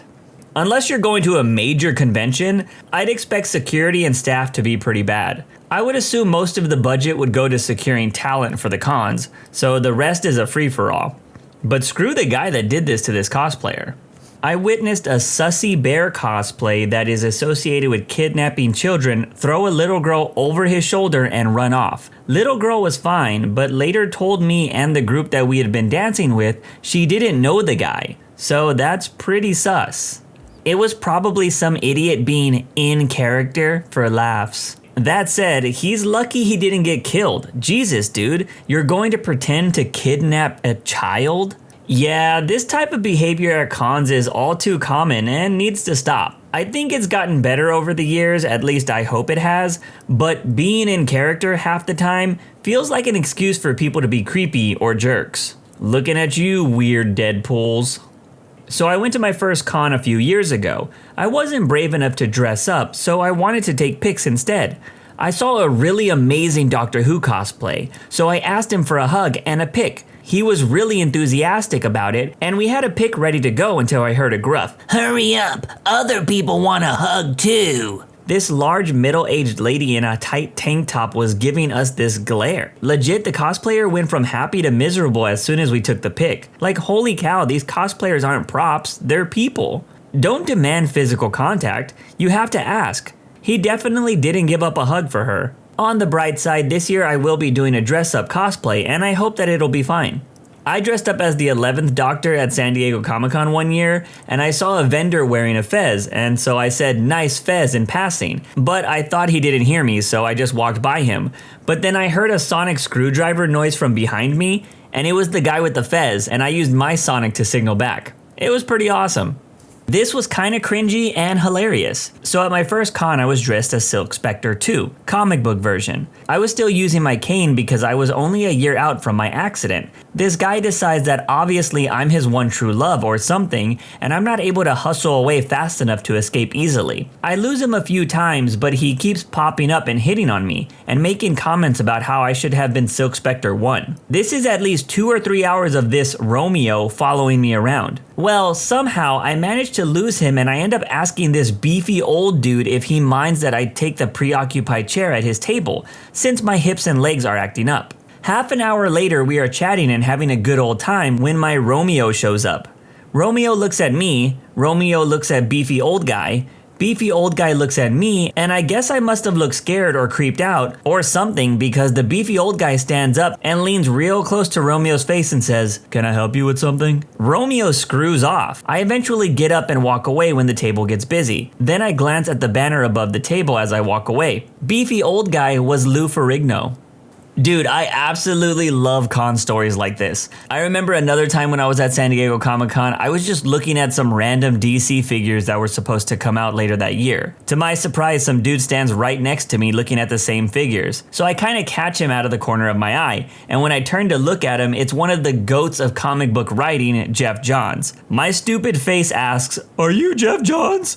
And with a smile, he responds, "Yup." I told him that he was a huge inspiration to my writing, and I got a pic. Dude was super cool, even if Snyder Bros would tell you otherwise. I was cosplaying a popular children's show character, Buster from Arthur. A mom tried flirting with me in front of her child after taking the photo. "What you doing later? Wanna grab a coffee?" But the worst thing I've seen? This guy fully walks up to this girl and cups her booba. He wanted to see if they were real. I don't get why there aren't more people getting punched in the face at these cons, because that's exactly what I would do if some random person came up and groped me. I've never been to a con. I'd love to go and cosplay, but I'm afraid of people doing stuff like that, especially after reading this thread of some of the stories. Those kind of things are rare. If you're curious about it, find a friend to go with you. Also, most cons have security and are very clear about harassment policies. They can and will kick out creeps if you report them. Went to a con as Zuko from Avatar. An Aang cosplayer approached me excitedly to talk about the show, but after 10 minutes, pulled out his phone and wanted me to read his X-rated Avatar fanfic. Proceeded to tell me how long he had been working on the fanfic and how he was planning out the rest of the story to have books like the show itself. This thing looked to be novel length by this point. I politely excused myself and left. But this guy later found me on Facebook and sends me NSFW Avatar fan art every now and then. Okay, this is a PSA for all spicy content enjoyers. Some of y'all really need to learn when and when not to talk about spicy content. Learn to read the room, as some would say. I love me some spicy content, but I'm definitely not talking to a person I just met about those interests. Come on, y'all. I had some small cake pieces with me for friends, carried it in an open plastic box in my hands. In the tram to the convention, I met an older lady. We started talking about my costume and what all these funny looking people were here for and so on. While I explained it to her, she was suddenly looking for something in her handbag, pulled out a small plastic spoon and helped herself to my cake while listening to me. I was too confused to say anything and let her finish. I even jumped out of the tram a station earlier because I was worried about more of the cake being eaten. It's a weird story, but looking back now, I should have offered her more. I don't know what it takes for you to eat a stranger's cake in a tram without asking first if you can have some. This is just bizarre. Makes me wonder what her life looks like. Maybe she eats from others' plates and tables at restaurants too. Joey doesn't share food! Can I be the cringe? I cosplayed as Naruto when I was 13, and a Sasuke cosplayer who was 14 quote-unquote made out with me, which was basically biting my mouth. It went semi-viral on YouTube to the point where I was offered money. I had forgotten about that video until that email, and then decimated my whole YouTube account when I was 15 or 16. Good lord, I was a horrible weeb, and I have so many stories. A few years back, my then girlfriend was cosplaying Cell from Portal at a con. It was mostly great. Everyone and their mom wanted a photo with her. Except this one guy who decided to grill her on how much she really knew about Portal. He was looking at her like he had just found a unicorn. But she was pissed as hell that some stranger thought she needed to prove herself to him. I think he thought it was flirting. Guys, you really need to stop doing this to women. Actually, you just need to stop doing this to anyone. No one should have to prove their fandom to you. And if you are just trying to ask a question, keep it to 1, maybe 2 questions max. If they aren't asking you questions as well, they probably don't want to talk that much. I was cosplaying as Red X from Teen Titans, and I had this 16-year-old girl dressed up as Raven follow me around trying to give me a kiss all day. I was 20 at the time. And no, I didn't kiss her, by the way. I dressed up as Edward Elric. My friend was dressed as Envy from FMA. The show was still super popular back then, and glomping was a thing. Some girl ran up behind me at top speed and jumped on my back. And I'm tall, not short like Ed, and bashed me into a table and brought me to my knees. It was horribly embarrassing and painful. What's glomping? Sounds spicy. Glomping is essentially when someone runs at you full speed and jumps into your arms, or jumps on your back and clings on. Some people even do it without their target knowing it's going to happen, and you get the result of the OP here.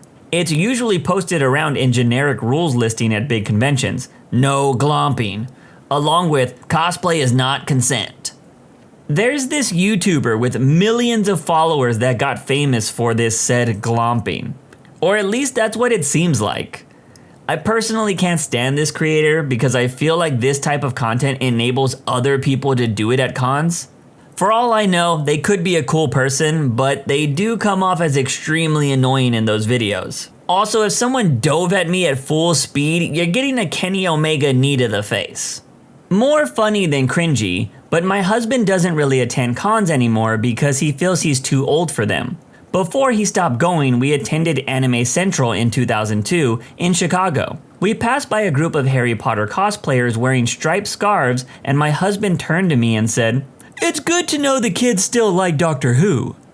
Some girl asked me to sing a duet in the karaoke room, which I agreed to. 30 seconds in, and I realized that it's some anime song that is sung in Japanese, and it's 8 minutes long.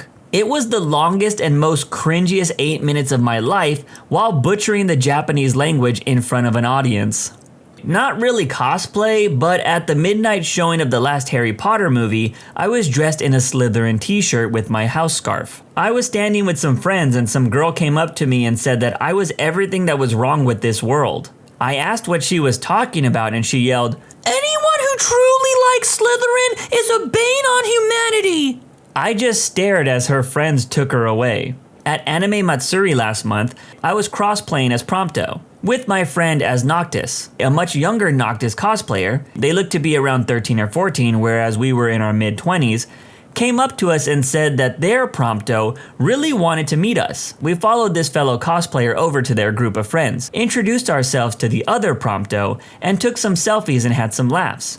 Apparently, the kids felt super comfortable around us because they then proceeded to pull out their sketchbooks and show us some explicit fan art they had drawn while loudly describing each spicy scene in detail. Needless to say, my friend and I exchanged a look of abject horror and hightailed it out of there, torn between feeling utterly skeevy and biting down the urge to call their mothers. Obviously, there are kids who wander into the not safe for work side of a fandom, but to have literal children showing me the stuff that they drew in real life was positively jarring. I cosplayed as Skull Kid last year. I don't know how it is at American Comic-Cons, but in my country there is a lot of people with signs like free hugs, and sometimes they do it without asking. If this wasn't cringy already, since I 3D printed my mask, the pointy ends were, well, very pointy. When some weeb hugged me without asking, they usually got stabbed by the mask and laughed in an uncomfortable way and ended running off after the hug as soon as possible. I was dressed as Mermaid Man from SpongeBob, and I went up to a table to buy a poster, and this guy was like, "Hey, there's Barnacle Boy here." I said, "Where?" Because I saw no Barnacle Boy at the con yet. He said, "You." and everyone laughed because they didn't realize I wasn't Barnacle Boy and they thought I forgot what my costume was. Screw that guy, I was Mermaid Man. Went to a con with my girlfriend, who was dressed as Black Canary. I was Green Arrow. Naturally, some people asked of pictures of us or with us. Alright, cool, no big deal. What was weird was the number of guys that wanted a picture with just her.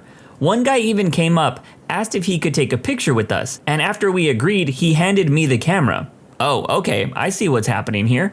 But the cringiest moment was this one guy, maybe 20 years older than us. He asked for a picture of her. We were used to it at this point, so it's whatever. Then proceeds to spend about a good 60 seconds taking the photo. I don't know if he was taking multiple photos or if he was trying to get the perfect booba picture or what. But ain't no way it takes a full minute to take a single photo on a cell phone. Still, the day was super fun and hopefully we get the chance to go back in the future. Man, I wish I could say that cons don't have the creepy guys that take photos, but they are out there and they usually look like the mental picture of the creepy guy that you have in your head. I go to Dragon Con with my wife and like to take photos. Sometimes when I ask cosplay couples for a picture, the guy will usually say, "Did you want me or just her?" And I'm like, of course I want you, come on. I always feel bad for those dudes. Like, how many skeezy guys must be coming up and asking for pictures of just the girl? What a weird thing to do. See, I told you, some weird dudes with cameras at every con. I dressed up as Rose Quartz from Steven's Universe, and a neckbeard type guy sort of dressed as a character from the same show approached me by coming up right behind me and said, "Rose, you're my waifu," while I was talking to a vendor. He had the greasiest hair I've ever seen and really bad BO. He asked for a picture and I said okay, and then he asked me to pose like I was kissing his cheek, and I said no. He got upset and said that I had to because he loved Rose, blah blah blah blah blah, and I didn't know how to disengage. Funnily enough, a Pearl cosplayer intervened and told him to beat it. I've never seen Steven's Universe, but if this is how all the characters act in the show, this is a pretty funny interaction. I dressed as Junkrat for a con, and at the time I had no idea how many kids played Overwatch. So for the entire day, all I got was 10-year-olds shouting references and wanting photos with me, and their parents giving me really strange looks. I cosplayed Frankenfurter from the Rocky Horror Picture Show at a Comic-Con about a year ago. I had a lot of pleasant interactions with other cosplayers during the day. Lots of, "Ooh, I love that movie," "Hey, do the time warp," sort of conversations. A few people hit on me. I'm a woman in fishnets and a corset at a Comic-Con. I was expecting that. Nothing too weird or uncomfortable. And then there was this one dude and his friend. They kept following me around, talking to me about weird personal topics and getting far too handsy. Eventually I started to get nervous, so I excused myself to the bathroom. I just wanted to distance myself from them a little bit. As I go to leave, the guy goes, "Wait! Before you go, can I get a picture?" Okay, fine, just take the photo and then leave me alone. So the guy grabs me, picks me up and throws me over his shoulder so my butt is sticking up in the air, in fishnets and bikini bottoms. And his buddy takes a photo. Then he drops me back on the ground and the two guys take off. It all happened in about 10 seconds, so I barely had time to react. Some guy dressed as Deadpool helped me up and walked me to the security booth to report the guys. But nothing came of it. So that was weird, cringy, and terrifying. I don't cosplay Frank anymore.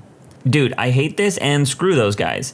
I hate how people have the ability to just ruin something for people by their actions that they make. Shout out to Deadpool for helping out the OP.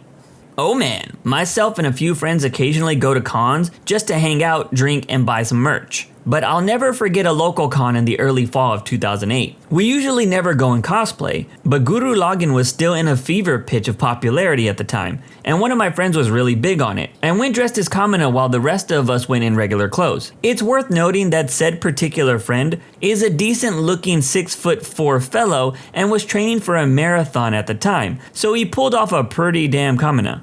This turned into a day from nerd hell. From the moment we walked into the main hall, he was assaulted in nearly every manner by girl and guy alike. Tons of people wanted pictures with him or of him posing. Endless pictures, and countless times random girls, and a couple of guys, would run out of nowhere and jump onto him, which resulted more often than not, him nearly dragged to the ground by those random attackers. I can actually still remember to this day, one girl screaming, "Come in Sae-san, I love you! As she flung herself at my friend. He did his damnedest to be nice and friendly for the pictures, while the rest of us spent more time acting as impromptu bodyguards for him than enjoying the convention. Needless to say, he doesn't care much to cosplay these days. I will say cosplay is fun, but you have to mentally prepare for it. I did a group X-Men cosplay one year, classic cartoon X-Men, and people loved it. We took a bunch of photos, but one thing that I wasn't prepared for was the people in my group wanting to shop and get free stuff. I was in cosplay, I wasn't at the con trying to hold anything other than my cosplay props. Needless to say, there was a little bit of tension in the group after group cosplay day.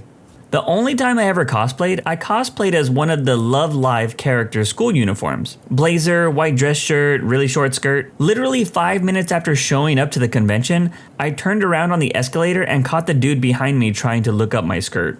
Let me go ahead and share my own personal cringe story that actually involves me. Now, I often consider myself someone who can talk or have a conversation with anybody, but it's usually in a chill and comfortable setting. San Diego Comic-Con is neither of those things. It's hectic and crowded. This cringe interaction happened a few years ago. I was randomly walking by a booth and I saw this cosplayer that I follow on social media. She wasn't currently talking to anyone, so I figured why not try and start up a conversation. So I decided to ask her about cosplay, and at this moment she was wearing a green version of a Playboy bunny outfit, which is a pretty common thing at cons, but they're usually combined with a character. I tell her that I enjoyed her work and I was curious if she planned on doing any DC comic characters in the future because I haven't seen her do many.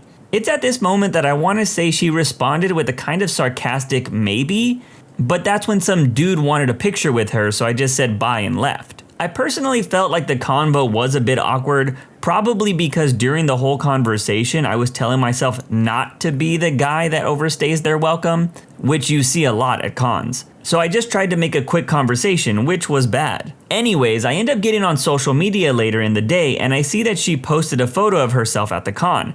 Turns out the Playboy bunny outfit that she was wearing was a version of Poison Ivy, a DC character.